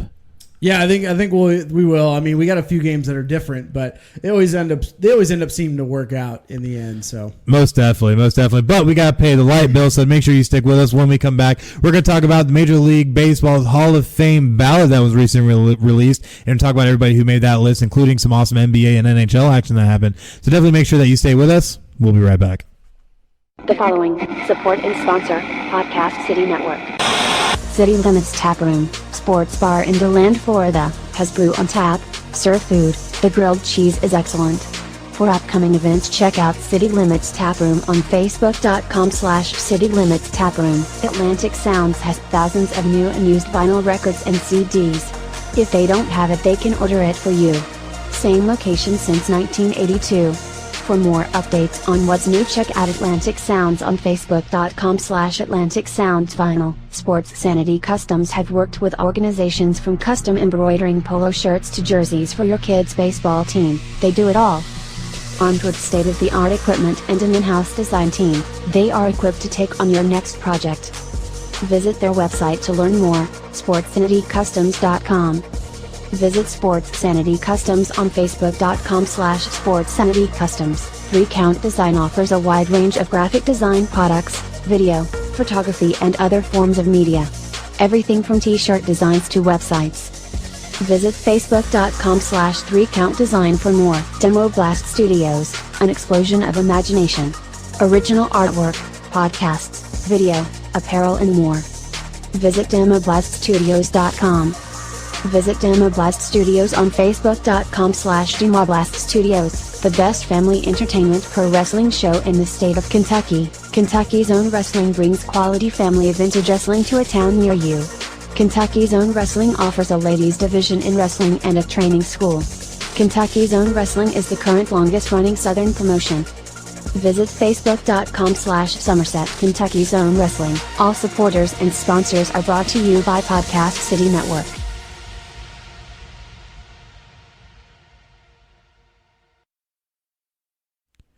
And we are back here on Final Score with Chris and Craig, and we have a lot of great stuff to talk about with Major League Baseball, most notably the Hall of Fame ballot that was released just this past week. Now, if you don't know about the balloting process, they released a ballot with a list of all the names that are eligible to be inducted into the Hall of Fame, and then once they get through their election process, the results will be announced on January 21st, with the inductions taking place on July 26th, both in 2020. But looking at this list, especially, let's look at the returning candidates. There's a lot of names on here that have been kind of sitting on this list for a while now. Some we know probably won't make it in given certain past transgressions, but some that might be eligible this year. But what do you think of this list? Looking at this list, Larry Walker is on his 10th and final year. here. Let's see. I think Kurt Schilling's on like his 8th year, if I'm not mistaken. Yeah, he's on his 8th. Roger Clemens is on 8. Barry Bonds is on 8. So, I mean, you've got some guys that are nearing the end of that. Sammy Sosa's on 8. But some of these returning players lists, the only one that's really been close, the 3 that have been close have been Schilling, Clemens, and Bonds. Yes. And of course, we know the story about all those guys. Clemens and Bonds tied to steroid use. Yes. Schilling tied to, I think Being he was crazy. tied to steroids for a little bit. And then, of course, all of his stuff off the field in the last few years, basically supporting white supremacy and it's been bad for him. It's just absolutely, don't feel bad for him. No, it's been bad, but it's been of his I thought own you said doing. feel bad for him. No, it's been bad. No, but yeah, he hit 60% last year, and nobody else got even close to that. Right. I mean, Clemens and Bonds were at 59, but you got to have 75% of your name on the ballot. Your name has got to appear on 75% or more of the ballots submitted to be able to get into the Hall. Of that list, are you asking who I think will make out of this list? Who do you think? Because I don't think many Zero. will. I don't think anybody. Yeah, I don't think anybody, sadly, is going to make it off this list. Definitely not Manny Ramirez and the issues he's had. Andy Pettit, Jeff Kent. It's just there's not. Well, looking at the previous year's numbers, Andy Pettit is going into, this will be his 3rd year. He only had 9% last year. Exactly. There's no way he's making it. Yeah, he's not making it. Manny Ramirez had 22.8. Sammy Sosa had 8%. Larry Walker going into 10th only had 54%, but it's a huge jump from the year before. Definitely. He might. What did Gary Sheffield have? Gary Sheffield had 13.6. Yeah, see, it's just not, these guys I don't feel are at a point where they're going to be able to really pull this off. But when we're looking at the list of new additions, there's a lot of names on here. I think as first-time balloters are definitely going to make it. The most notable one I feel really jumping off the list to me is Derek Jeter. He's played great baseball for the New York Yankees for a number of years, and I think he's definitely going to be a first-time ballot inductee, and I think he's going to make it. There's talks that he might be the next unanimous Hall of Famer. Yes, I mean, yes. But it's the pettiness of baseball writers when you true. When you don't make guys like Greg Maddux, Babe Ruth, Ty Cobb, Ken Griffey Jr., when those guys are not unanimous, and it took all the way to Mariano Rivera to be unanimous, I think it'll be a little bit interesting. I think Jeter's definitely getting in. He's going to be on like 97% of all the ballots. I don't see why not. But out of this list, I think Derek Jeter's going to be the only class. He's going to be a class of 1 this year. Ooh, I don't know about that, though. Who you think? I mean, Cliff Lee was a real good pitcher for a long time. He might be able, but I think he's going to be one that falls just short. But Bobby... Go ahead. I would say Bobby Abreu, though, I think has a shot. It's really going to come down to really what people are going to think about his whole situation. But it's really hard. Jason Giambi, though, is one you definitely want to look out for. Steroids. Steroids don't automatically keep you out, sir. Yes, look at Barry Bonds, Roger Clemens. I could list off all these names for you. That's exactly why he's staying off the list. Edgar Martinez. He lost his eligibility after last year. He's out. I mean, look at all these guys. Andy Pettit tied to steroids. Manny Ramirez, that's kind of weird. Gary Sheffield tied to steroids. Sammy Sosa tied to steroids. Yeah, Those but Tim Raines, Jeff Bagwell, Ivan Rodriguez, those were guys who were suspected of doing steroids, and in one case was proven, and they still made it in. Well, Ivan Rodriguez was suspected, he still made it in because of his accolades before that happened. Bobby Abreu, I think, is the only other player on this list that could have an argument. Everybody else, I don't see any. I don't see anybody making it first ballot. No, none. I think the only person out of this whole class this year that makes it is Jeter. Abreu might get close, and that's it. I don't see anybody else hitting like 60% on the new list. Yeah, I'd have to agree. I think those two have the best shot. Yeah, because you got to think 75% of voters have to have one person's name on a list. And I don't see Bobby Abreu hitting 75%. I don't see him hitting 2/3. I don't see any. He might get to names. 60, but that's probably about the top out. I think he lands in the 50s. Yeah, it's really realistic, like 50 to 55. And they're like, okay, he didn't hit 300 home runs, doesn't have 3,000 hits, didn't have a great batting average. He hit over 300. Which is good. But, I mean, he never led the league in any category other than games played twice. He led the league in doubles 1 year. Oh, wow. That's going to get you in the Hall of Fame? I don't think so. I don't think he's a Hall of Famer. I really don't. I mean, another one you might be able to see. I don't think he'd make it in the first ballot. Be Josh Beckett, but I think it's going to take him a few years to be able to even get in. I think Beckett would be like at least 5 years in. Yeah, I was looking about 4 or 5. So we'll definitely see. It's definitely going to be interesting. But definitely let us know what you think. Hit us up on social media at PCN Final Score on Twitter, Instagram, and Facebook. Let us know your thoughts on this. I think I'm going to go ahead and we're going to post this list a little bit later today. And let us know who you think may or may not make it in and what your thoughts are on some of these players. Definitely going to be very interesting once we get to that point. Definitely can't wait till January to see who actually is going to get it. But moving on, though, Major League Baseball, we had the Houston Astros sign stealing update. The big thing with them is that they think this is more systemic of a whole 3 years, more than just one season now with the Astros. They don't think there's very much happening outside of the Astros when it comes to this. But as more and more dominoes fall and the actual truth that keeps coming forth, it's a very interesting situation, especially now that we have access to executives' emails and stuff of that nature where they're asking scouts to use certain camera equipment. I heard one that was they were using buzz technology and wristbands. That's what I've been seeing. So within the last hour, CBS Sports has posted a new update on it. And it basically talks about what you were just talking about there, how they're now asking to look into wearable devices of people that might have been involved. And they've been talking about that they've actually been encouraging players who cooperate with the investigation have been told they can expect leniency when it comes to handed down discipline. However, front office personnel, members of the coaching staff could face stiff penalties. So they're trying to get to the bottom of this. This is a huge issue in baseball right now.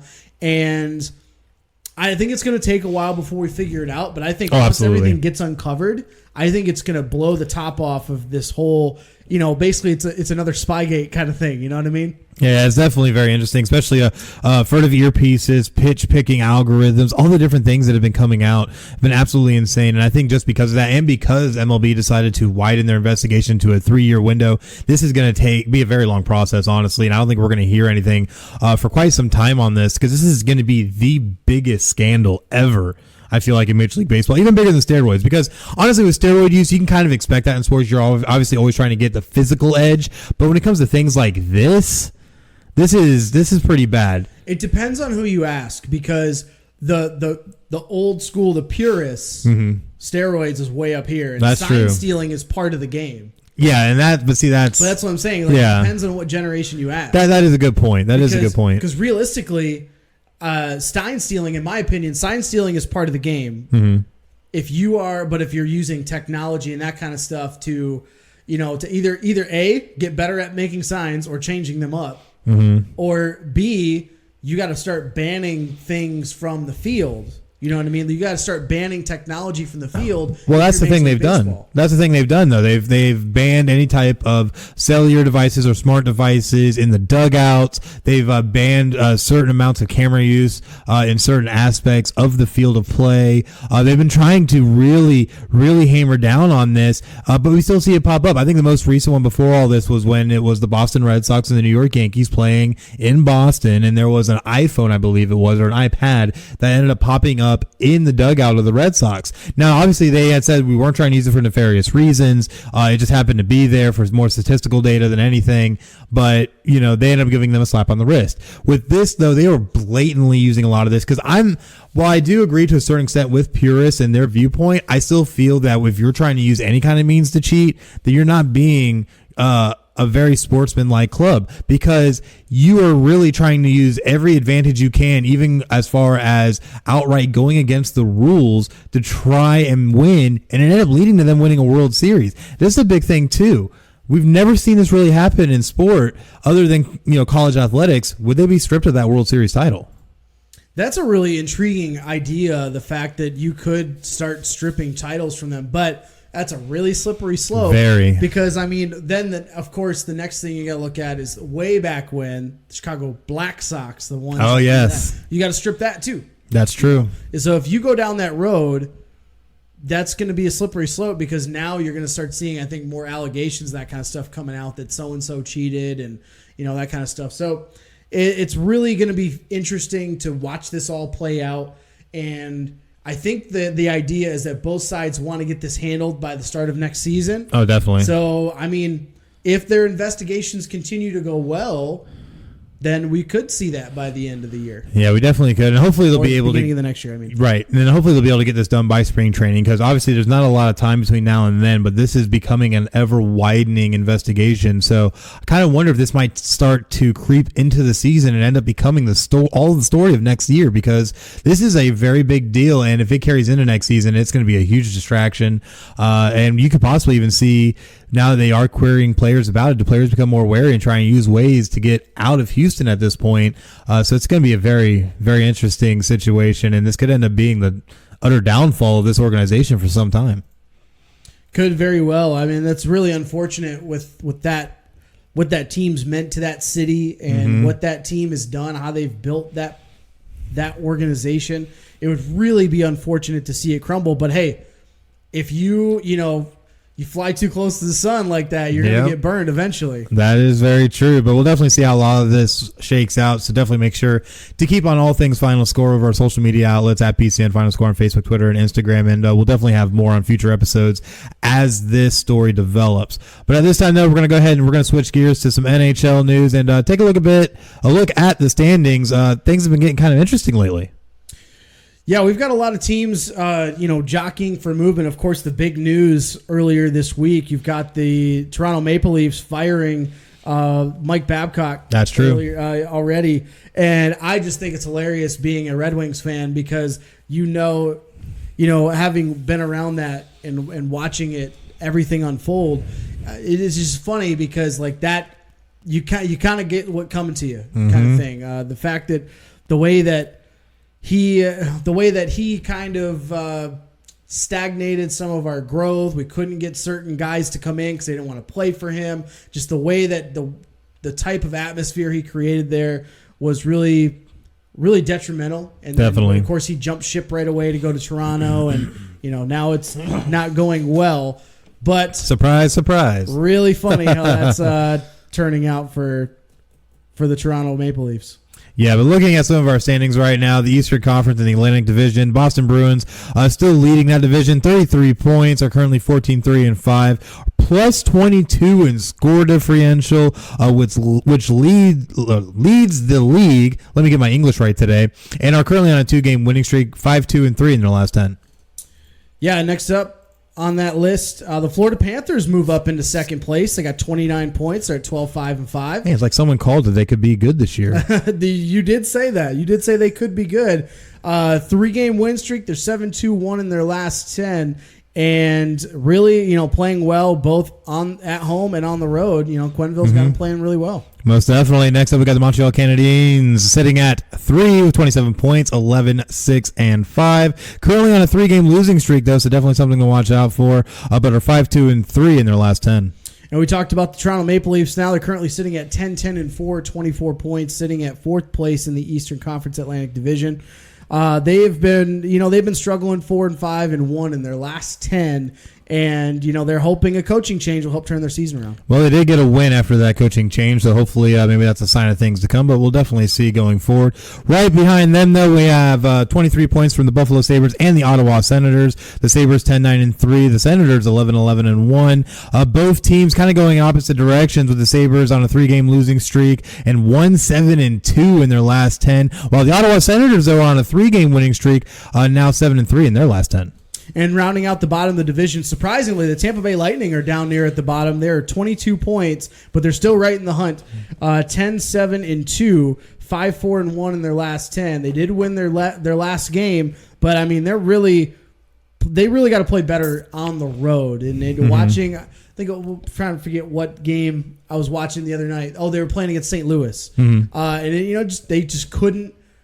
Credit to Jordan Binnington, but they couldn't muster up any kind of offense, and I think that's one thing that's really been hurting them to this point of the season. Well, one thing that's interesting too that I want to point out is that when you're looking at all the standings and the score differential, they're the only team with a positive score differential to be as far down in the standings as they are.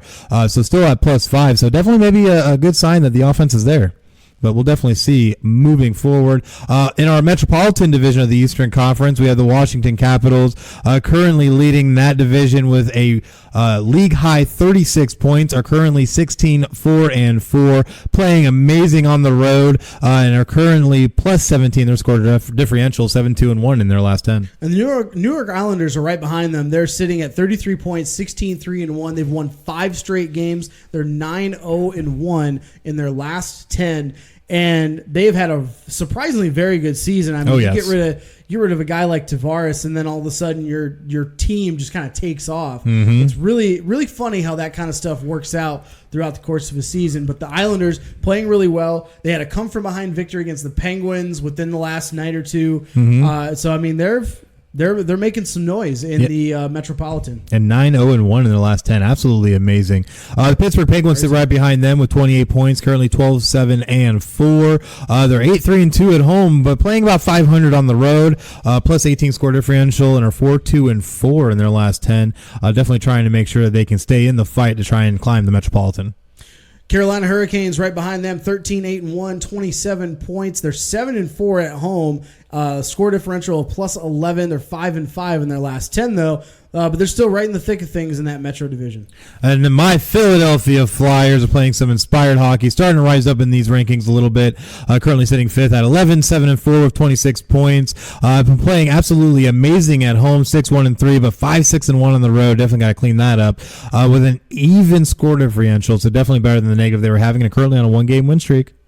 Columbus Blue Jackets, the New York Rangers, and the New Jersey Devils rounding out the bottom of this division. Ouch. Of these teams, you knew Columbus was going to take a bit of a step back. Definitely. And especially they barely made the playoffs last year. They look to have a step back here. New York Rangers spent all that money in the offseason. Henrik Lundqvist is clearly not the guy at goalie. Definitely not. But they're sticking with him. And the New Jersey Devils, I mean, who knows? Maybe they tried to turn their offseason, or trying to turn their program around in the offseason with, going out and getting PK Subban and a couple of, I'm forgetting off the top of my head right now, but I wouldn't be surprised if not too far in the distant future, they are sellers and they start selling off quite a bit. Oh, definitely. I mean, you're sitting at 7-10-4. Your score differential is negative 26, which is one of the worst in the league.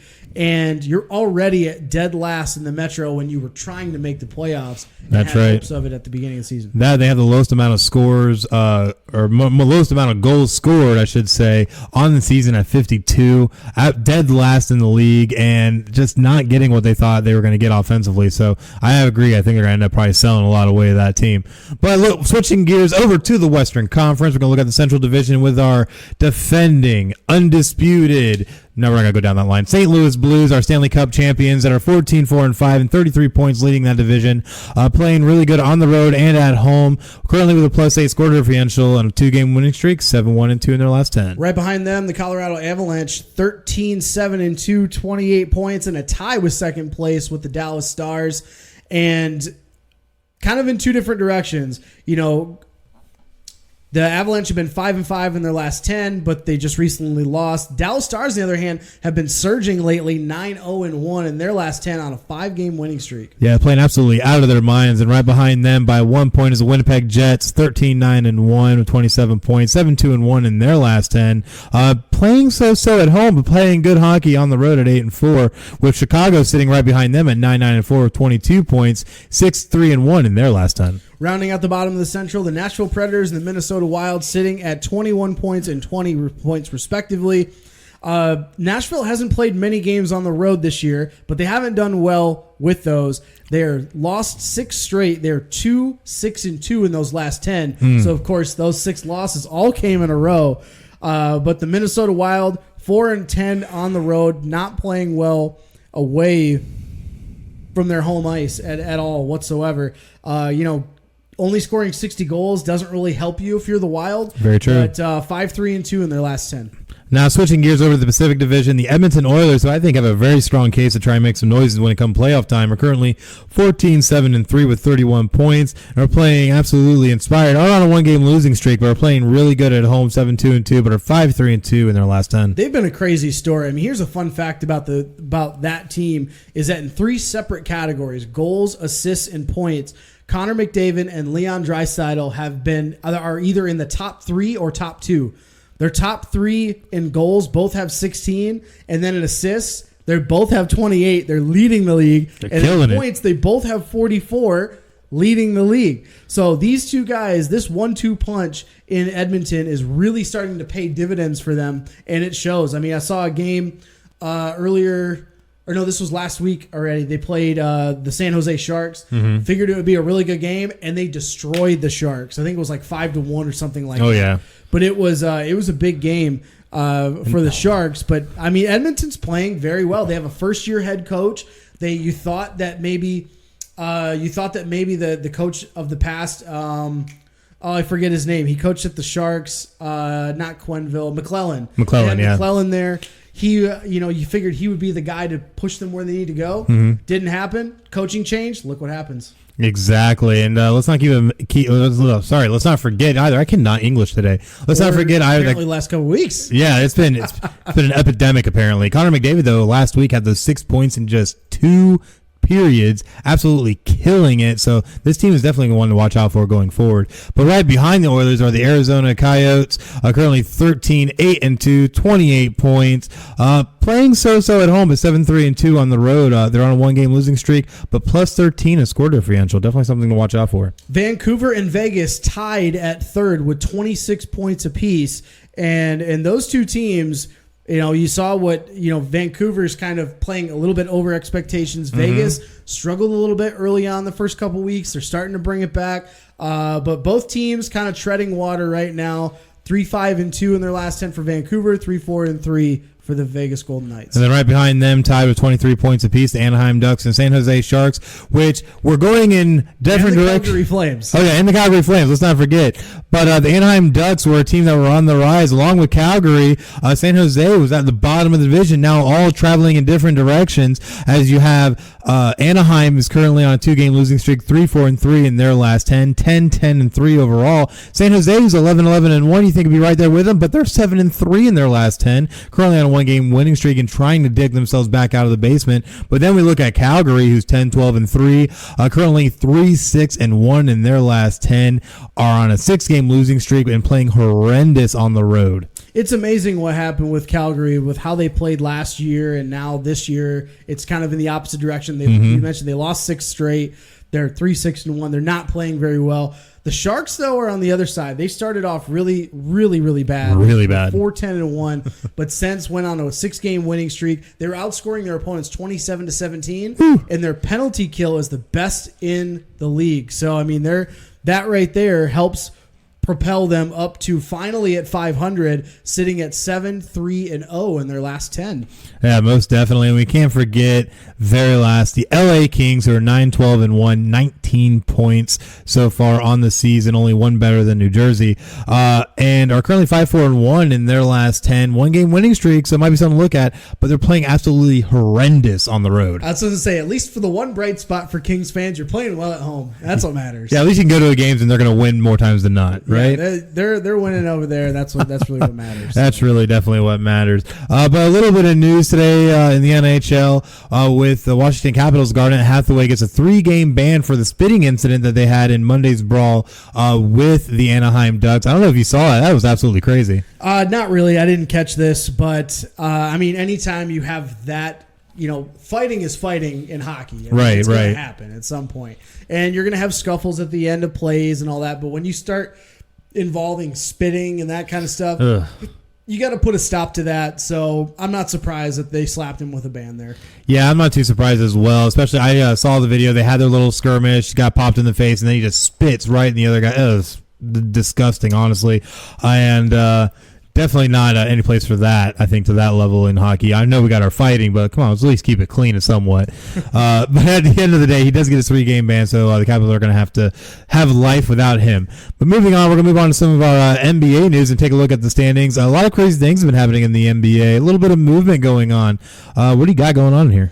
Well, we're going to look at the East first. I mean, look at the top 2 teams in the Eastern Conference, Milwaukee Bucks and the Miami Heat. Both of those teams are on 5+ game winning streaks, and 8-2 in their last 10 for Miami, and 9-1 their last 10 for Milwaukee, both sitting right there at the top within a half game of each other. Really, for Miami, they have a really young duo, Kendrick Nunn and then Duncan Robinson, who have been playing well over expectations Absolutely. For the rest of the league. But of course, if you've watched any of these guys, I'm sorry, I said Duncan Robinson. I meant Tyler Hero, but Duncan Robinson's a guy who's been one of their 3-point marksmen on that team. So they've really been coming together. All that, producing the quote heat culture that Spoelstra has. So, but they've been a really surprise team in the East so far to this point in the season. Yeah, they most definitely have.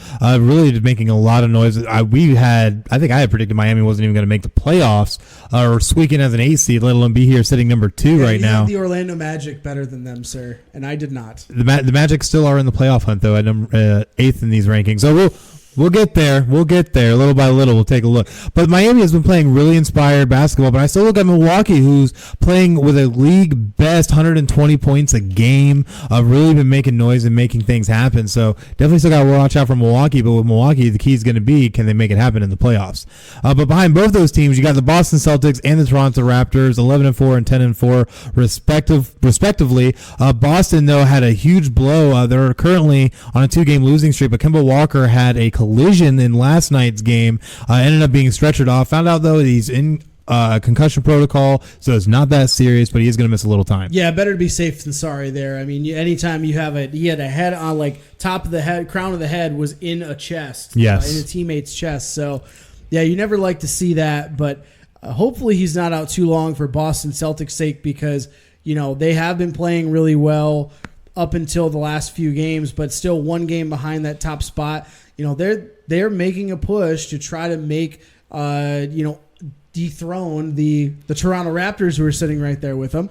But the Raptors have been surprisingly playing well. Everyone figured with Kawhi Leonard leaving to go to LA, and they were maybe lose out on some of the fun or the stigma that they had, that kind of stuff. They've been playing really well at this point to the season, and still a long way to go, but they're off to a good start. And right behind both those teams, you got the Philadelphia 76ers and the Indiana Pacers sitting 5 and 6, 2 games and 3.5 games back of Milwaukee, respectively. Both playing some pretty decent basketball. The Indiana Pacers have been on a little bit of a tear recently, currently 7-3 in their last 10, so definitely going to be a team to watch out for. Yeah, rounding out the top 8, we got the Brooklyn Nets and the Orlando Magic. Brooklyn Nets at 7-8, Orlando at 6-8. Orlando had some injuries problems in the last week. I know Vucevic is out. Minimum 4 weeks. For 4 weeks. I know Aaron Gordon went down with an ankle injury in the same game. I believe that was against Toronto, correct? Yes. And then if I'm not mistaken as well, I think it was Jonathan Isaac also suffered a small ankle issue when they were doing the unveiling of their city uniforms. So he was expected to be a little bit hampered. I know. That's tough. How do you injure yourself in a uniform unveiling? I don't get it. I don't know. I don't know. Yeah, totally ridiculous. But behind both of them, looking at the teams on the outside looking in, the Washington Wizards, 5-8, literally just a half game back of Orlando for that 8 seed. Currently 4-6 in their last 10, but on a 2-game winning streak. Charlotte Hornets and the Detroit Pistons, my Detroit Pistons, hanging out there at roughly the 10 and 11 spot. Charlotte's playing a little bit better than most people had thought coming in. Most figured they'd be at the very bottom of the East, but still a long season, lot to go. They're on a 3-game losing streak. Pistons 3-7 in their last 10. Chicago 3-7 in their last 10, sitting at 5-11. So that rounds out most of the Eastern Conference. Then you got your cell dwellers. Yeah, the Cavs, the Knicks, and the Hawks all playing horrible. Cleveland on a 6-game losing streak. Hawks on a 5-game losing streak. Not a whole bunch to report here. All teams are 4-11. Definitely not looking good for them right now. Yeah, the Hawks on a 5-game losing streak. Those games have been all to good teams, though. At the Suns, at the Clippers, at the Lakers, against the Bucks. Whew, I mean, that's tough slate. They did lose against the Pistons recently too, but they did beat the Nuggets last week. They need to be consistent, and it's going to be a long road for those three teams because they're still building those young cores. Absolutely. But look, changing gears over to the Western Conference, the LA Lakers are still leading overall, with Denver nipping right at their heels a game and a half back. Lakers currently 13-2, Nuggets 11-3. But the LA Lakers still 9-1 in their last 10, 6-game winning streak, making noise down the stretch. The big thing for them is they're 9-1 against the Western Conference. Yeah. That's big. I mean, when you're dominating your own conference like that, which is supposed to be the tougher conference of the NBA, it speaks volumes for how that team's playing right now. So, but yeah, Denver right behind them, a game and a half back, 8-2 in their last 10, 4-game win streak. The Rockets sitting right behind them at 11-5, tied with the Clippers, who they just lost to. Yep, 8-2 in their last 10 for Houston. Like we said at the beginning of the season, Houston is going to end up winning more games than they lose because of the fact that you've got Harden and Westbrook. Every night you have to try to figure out a game plan for them. Well, it took a Kawhi Leonard game-winning shot for the Clippers to beat the Rockets 122-119 in their Kawhi last game. Leonard actually played that game? He actually played. Wow, he actually played? He was not on load management. Wow. Yes, it was not on load management. But, yeah, it's been absolutely crazy to see how these teams have been connecting. But right behind both the Rockets and Clippers, you got the Dallas Mavs and the Utah Jazz, both 10-5 and 3 games out. Both on little winning streaks right now and playing good basketball in their last 10. So these teams definitely are going to keep pushing. I think Dallas Mavs have been a little bit more surprising in this scenario. We didn't think Dallas would be quite as far along to be sitting here about the 5th seed, but definitely great to see them there. Well, that young talented duo of Porzingis and Doncic, I mean, a lot of that was kind of expected to be the future anyway of this city and this team. So that maybe them doing it a little bit earlier than expected, but I wasn't thinking it'd be too far off. I figured with the other teams, playing better, I figure that they might be next year kind of thing. Exactly. But when you've got teams like Portland, San Antonio, and Golden State all at the bottom of the conference, that out of big surprise to everyone, that just makes room for other teams to jump in. Most definitely. And right behind them to round out our top 8 in the Western Conference, the Minnesota Timberwolves and the Phoenix Suns, 8-7 and 7-7 respectively. The Phoenix Suns coming along a lot quicker than most thought, even though they are currently on a 3-game losing streak and 5-5 in the last 10. They have been playing really inspired basketball, but need to right the ship after their most recent transgressions. Well, I mean, you have such a hot start. Yeah. That was what really surprised people, but they've cooled off a lot. They've lost to really a couple teams they shouldn't have lost to. Their last 2 games, lost to the Pelicans and the Kings. Those are games, if you want to be a winning team in the NBA, you can't lose games like that. Both close games as well. So they just got to start winning their close games. And, it's a long season. I think they're going to end up falling back to the wayside. They had a really nice start, though, and it's very promising for that organization. Most definitely. Now, looking at the teams outside looking in, you got Sacramento Kings and New Orleans Pelicans, 6-8 and 6-9 respectively. Pelicans on a 3-game winning streak right now, though, showing a little bit of promise. But Sacramento Kings heading in the other direction, 1-game losing streak, but are 6-4 in the last 10. And you're talking about the Kings, correct? Mm-hmm. They've really been a team that needs to kind of gel together. I mean, you went and got Luke Walton. You went and got Luke Walton to come in and just kind of right the ship here. You got a lot of young talent on this team. Not really sure what direction they haven't known what direction they're going in like 15 years. Yeah, that's very true. But for them, they need to, like you said, they need to turn a corner and to try to navigate this tough Western Conference. The New Orleans Pelicans sitting at 6-9, right behind them. They're on a 3-game win streak, 5-5 in their last 10. They have been hit with a little bit of injuries as well recently, but Drew Holiday is really taking the lead on this team, and that's kind of what they expected out of him, to be the veteran leader in that locker room, and he's been showing that. Absolutely. Right behind them, you have the Memphis Grizzlies and the Oklahoma City Thunder, 5-9 and 5-10, respectively. Currently on multi-game losing streaks and are 4-6 in their last 10. Memphis, though, defensively are flat out not showing up. Have allowed almost over 118 points a game. It's been absolutely porous for them. Oklahoma City, though, just trying to chug along, trying to find their new identity now without Russell Westbrook. Yeah, and that team, you knew they were going to struggle, especially not having Russell Westbrook. But how about Ja Morant? really making it happen in Memphis. He's averaging 18.5 a game, 6 assists. I mean, in my opinion, I mentioned that he would be my rookie of the year. Like I mentioned that beginning of the season. I don't care about this, Zion hype and all that. Like is he on load management too now?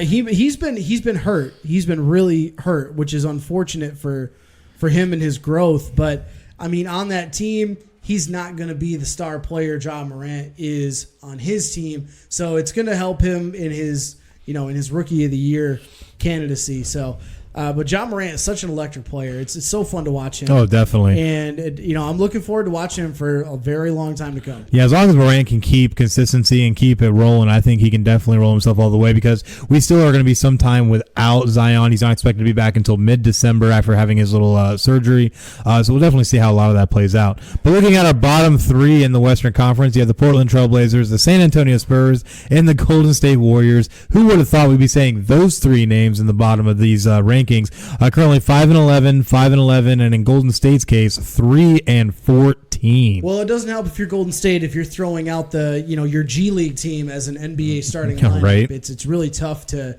play with guys that don't normally start or don't have that kind of experience. They have a very, very young team. It's going to be a very rough road for them. The Blazers, though, were a bit of a surprise because they have basically returned a lot of players. Oh yeah, they lost guys like Myers Leonard, and you're still waiting for Yusuf Nurkic to come back. But they went out and got Carmelo Anthony, who played earlier this week, and he's been playing okay. But his first game, they were saying, yeah, he's taking great shot selection and this and that. Mm-hmm. He shot like 4 of 16. Like he's horrible. Yeah, it was really bad. It was really bad. Like. And at his point, he's playing 26 minutes a game. He's averaging 14 points a game. But, you want to look at his actual numbers. I mean, he's only shooting 34.5% from the field. That's not great, even for a guy like him who needs to be a volume shooter. Absolutely. He's shooting well from 3 when he takes the opportunity, but it's only 2 games. Only 2. It's going to take a while. He's, 34, mm-hmm. I think. 35 actually now recently, but it's gonna take a minute for them to get all gelled together. It's really unfortunate that this happened to this team because of all the great things that happened to them last year. Made the definitely. Western Conference Finals, and you're hoping to build on that, and you come out and lay an egg this year. Not a good start for the Portland Trail Blazers. Yeah, definitely not. And it seems all these teams are going to be dealing with this. 1-9 for San Antonio and Golden State's case in their last 10, and it's just been porous. And I believe it was San Antonio, I think, is on an 8-game losing streak. So it's been really bad and really surprising in some cases, especially with San Antonio. Yeah, and then even more so to kind of the Blazers' point here, they waived Pau Gasol. I mean, it's not really much of a noteworthy thing because he's like 40 years old and he'll probably sign with a team that's in line to win a championship. Need that little bit of veteran presence. Yeah, that's probably about all he's going to be there for. So. Yeah, definitely. But switching gears now, we're going to take a look at the NBA Best of the Week, and it goes to none other than Luka Doncic. This guy killing it, scores a 30-point triple-double in the fewest minutes in NBA history. Scored 35 points, had 10 rebounds, and 11 assists in 25 minutes and 30 seconds while they were on the way to beating the Golden State Warriors 142-94. He's making the noise, and it's finally, I think, he's the guy that the media is not talking about. He's the guy that the big media is not talking about. They're all talking about James Harden and Giannis and this and that. No. If Doncic does this kind of production all year and Dallas makes the playoffs, I think he should be right there in the conversation with MVP. He's doing things at his young of an age that we've never seen from guys of his size, his skill set.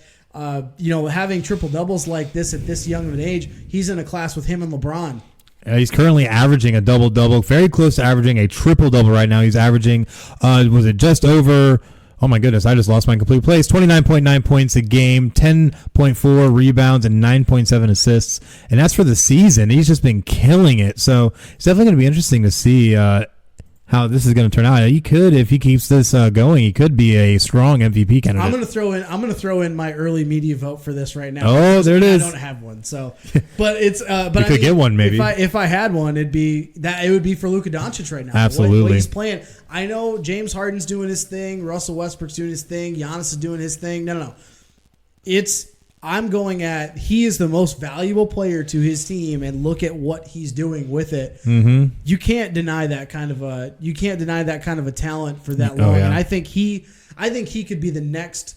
He could be the next like generational global talent. You know what I mean? Yes. The fact that he's not an American-born player is huge for the NBA because they love that. Oh yeah, having those international players. Giannis was one of the first non-American players, I believe, to win the MVP last year. And of his, so NBA is turning much more into a global game, even more so than the last 10 years or so. But I think Luka Doncic could absolutely be in the running for MVP if Dallas continues to stay in the playoff hunt in the West. Most definitely, and just Giannis was the fifth non-American ever to win the MVP. So definitely not a whole lot of people outside of the States that win that. He joined Hakeem Olajuwon, Tim Duncan, Steve Nash, and Dirk Nowitzki are the only non-American born players to win it outside of Giannis. So Luka, I think, definitely could become number 6, and it'll definitely be interesting to see that if that were to happen. So at this point, though, I definitely have to give him my vote. So maybe we can work on somehow getting a vote, or squeeze something in there somehow. We'll have to hack the system. I don't know. Powers that be, I guess. Yeah, who knows? But either way, then we're going to move on to this week in sports history. A lot of good ones, and kicking it off right from the top, November 23rd, 1989, the Bounty Bowl takes place when the Philadelphia Eagles defeat the Dallas Cowboys 27-0 on Thanksgiving in a very ill-tempered game, after which Cowboys coach Jim Johnson accused Eagles coach Buddy Ryan of placing bounties on his players. November 23rd, 2018, last year, Phil Mickelson claims a $9 million winner-take-all prize in dramatic match play golf duel with Tiger Woods, finishing under the floodlights in Las Vegas. The match goes to the 22nd hole before Mickelson sinks a 4-foot putt for the win. Oh, yeah, absolutely crazy. November 24th, 1953, the Brooklyn/LA Dodgers signed Walter Alston to a one-year pact as manager starting in the 1954 season, and continues a 23-year run of one-year agreements all the way to 1976. He was doing it before LeBron made it cool. Exactly. On that same date in 1985, the CFL Grey Cup at Olympic Stadium in Montreal, the BC Lions defeat the Hamilton Tiger Cats 37-24. It's the final CFL game played with 25-yard long end zones. Man, that's plenty of space to score in there. That's huge. Because, in the NFL, we got those 9 yards, so it's like you were able to play the back of the end zone a little bit as an extra defender, but 25 yards, my goodness. How fun would it be if they made like a 15-yard end zone for the NFL? Oh, my gosh. Could you imagine hearing the words, first and goal, and bombs it into the end zone? Like, it's just crazy to me. November 25th, 1952, the only win ever by the NFL's former Dallas Texans takes place when the Texans beat the Bears 27-23 and end up pushing the record to 1-11. On that same date in 1980, Sugar Ray Leonard regains the WBC welterweight boxing crown when Robert Duran quits in the 8th round of infamous No Mas fight at the Superdome in New Orleans. That's right. You end up giving up saying, no mas, no mas. November 25th, 2018, just last year, LA Chargers quarterback Philip Rivers sets an NFL single-game record, completing 25 straight passes in a 45-10 win versus the Arizona Cardinals. Mark Brunell and David Carr previously shared the record at 22. Also sets the NFL record for best single-game completion percentage at 96.6. November 26, 1961, Pro Baseball Rules Committee votes 8-1 against legalizing the spitball. Oh, man, the good old spitball. If they're still doing that? That'd be absolutely insane. November 27th, 1947, New York Yankees legend Joe DiMaggio wins his third AL MVP award, narrowly beating out Red Sox great Ted Williams by 1 vote. Tight race there. I mean, 2 of the all-time greats you're talking about in that category. On that same date in 1966, in highest scoring NFL game in history, the Washington Redskins defeat the New York Giants 72-41 and combine for 113 points. That's absolutely insane. I want to know what the yardage totals were on that game. Oh, my goodness. Right. But that is the end of sports history. Now we're going to go ahead and switch gears on over to the good old give or go. And I'm going to start us off and throw it to you. Memphis, James Wiseman must sit an additional 11 games and will not be able to return until January 12th against USF for his little scandal that he had. Give or go. You gotta talk about this and give for a minute. I mean, the fact that not only did the NCAA decide that, you're going to sit additional 11 games, they also said he has to pay back $11,500 to a charity of his choice, which is funny because all of the media is like, where's he going to get this money from? Can he take it from an agent? It's like, he's got the money. Like all that, like $11,000 to move within state. Like, here's the funny thing about that. He won't be able to pay back that $11,500 because I guarantee you that's already been spent. Oh, guaranteed. It's tied up somewhere. Spent. So this is the huge hypocrisy of the NCAA. They're trying to play both sides of the fence. They don't want to rule him ineligible for the whole year and cause more issues. But they're like, we don't know what to do. So, let's just tell him he's suspended for 11 games. He's got to pay the $11,500 to a charity of his choice. So ridiculous. Doesn't make any sense.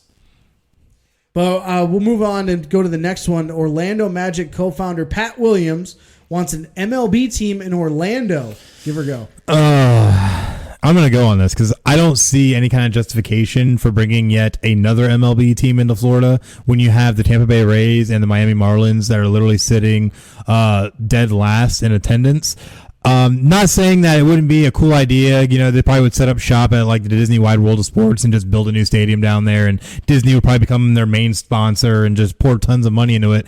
But the big thing I noticed is that when they held the press conference Wednesday and unveiled the name and logo for the proposed team, the Orlando Dreamers, that is the most horrible name and worst logo I think I've ever seen for a major league team. This is huge detachment from this shows you that Pat Williams just wanted to double down and think he's going to strike lightning twice. Exactly. Because not only was the name uncreative, the logo looked like it was something off of 1905 baseball magazine. No, it was what's the old crap you used to do in Microsoft Word, like the old clip art? Yeah, it was clip art. It looked like a clip art. It does look like clip art. It looked like clip art. I mean, they might as well call that team the Orlando Boomers. You know, I mean, that's basically what it is. But here's the big thing: the big misconception that everyone is getting wrong about this. It's not that they're announcing a team. They're not announcing. He is saying that if they decide to expand, he's putting Orlando's hat in the ring. That's all he's saying. He's not saying that Orlando's getting a team, and he wants to show MLB that there is a market for it there in Orlando. Which, if you look at the other teams in the state, Miami, they're going to keep that team in Miami. That makes sense. And they just built a stadium not too awfully long ago. Right. And in St. Pete, that never made sense to me from the get-go because of the fact that, I could see Tampa, but because of, the area that you're looking at. But St. Pete is that place is a nightmare to try to navigate, to go see a game. The stadium's not bad itself. No, Tropicana's not too bad. A little aged, but it's not bad. Well, yeah, I mean, and they're trying to get a new stadium now and all that, and they're going to use that leverage to move the team, whatever. I'm fine if you want to move the team, even if you want to move it up the road to Orlando. I think it could be more profitable in Orlando than it would be in Tampa. I agree. You got a lot of tourists there. There's money there. There's a lot of stuff to do in Orlando. And there's Disney. And what's that? And there's Disney. Yeah, well, that's what I'm saying is you got a lot of stuff to do there in Orlando, and it would be a tourist attraction. And the having it in St. Pete is, like I said, a nightmare. It really is. It's terrible to try to get there. And if you're coming from anywhere else in the state, it's going to take you a minimum 2 hours to get to the stadium, get through all that traffic, and get down. Orlando's traffic's horrible too, but it's somewhat manageable. It's easier to navigate around the other places around Orlando. Exactly. So it'll definitely be interesting to see if that ever comes to be. But that's the proposition at this point, so nothing much coming out of it beyond that. But moving on, Floyd Money Mayweather said he is coming out of retirement for a joint event with UFC President Dana White in 2020. Give or go. Good Lord, I'm going on this because he just said earlier in the week that he's retiring. Yep. He literally said he's retiring from the, quote, brutal sport of boxing. This is true. And then now he's like, well, my mind is my wealth, and so I got to do that. Like, that was the literal quote he had. And now he comes out with this, saying he's going to work with UFC in 2020. No, I don't think it's worth the time of day anymore. I don't know. We get it. You're going to make money. Oh, yeah. And that's what it all comes down to, because he is Floyd Money Mayweather. He's all about making that money, because don't forget that when he fought former UFC 2-division champion Conor McGregor in 2017, no matter who lost, they both got paid handsomely for that fight, and it was definitely just a one-off. But the big thing I see here is that Dana White did confirm this in a Twitter post, that they are currently working together. So it makes me kind of wonder what kind of angles they're going to take, and I want to see if Mayweather truly is going to come out of retirement for an actual fight. So we'll definitely see. But we are getting to the end of episode 37 here on Final Score, so now it's time to take a look at the week ahead, and there's going to be a lot of exciting things going on, especially we got college football kicking off right now, NFL kicking off tomorrow. It's going to be a lot of exciting football this weekend. Yeah, this weekend's going to be really big for football. You got a lot of those games coming up that we talked about earlier in the show. Lots of fun games. You got, like I said, divisions on the line. You've got playoffs on the line. You got bowl eligibility on the line. Mm-hmm. It's going to be a lot of great storylines for college football for this coming weekend. Yeah, most definitely. And just Alabama's up 37-0 on Western Carolina. I hope they can pull this one off. Oh man, I hope they can win. So ridiculous, but definitely going to be a lot of great things happening this week. But don't forget, next week, episode what are we up to now? 38. It'll be 38 next week. 38 of Final Score. We're almost getting to the point where we might be able to pull off an AARP card for the show. So we'll definitely see what happens. But definitely make sure that you join us next week. Facebook.com/PCN Final Score. You go right directly to our Facebook page, and you can catch us live every weekend at 11 a.m. We definitely let you know through the week on whether it'll be Saturday or Sunday, given our busy schedules.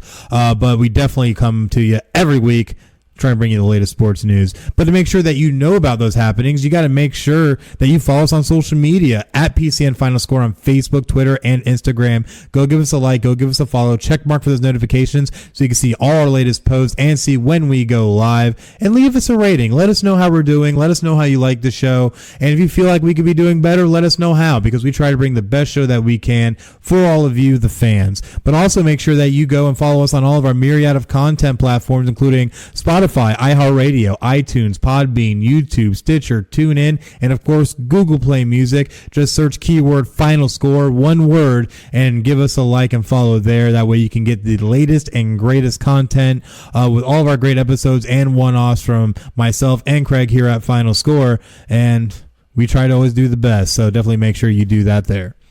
But sadly, this is the end of our episode. Join us next week when we give you our reactions to this weekend's action of football, and we'll bring you everything else happening in sports going forward. But until then, I'm Chris, that's Craig, and you just watched Final Score. Have a great night.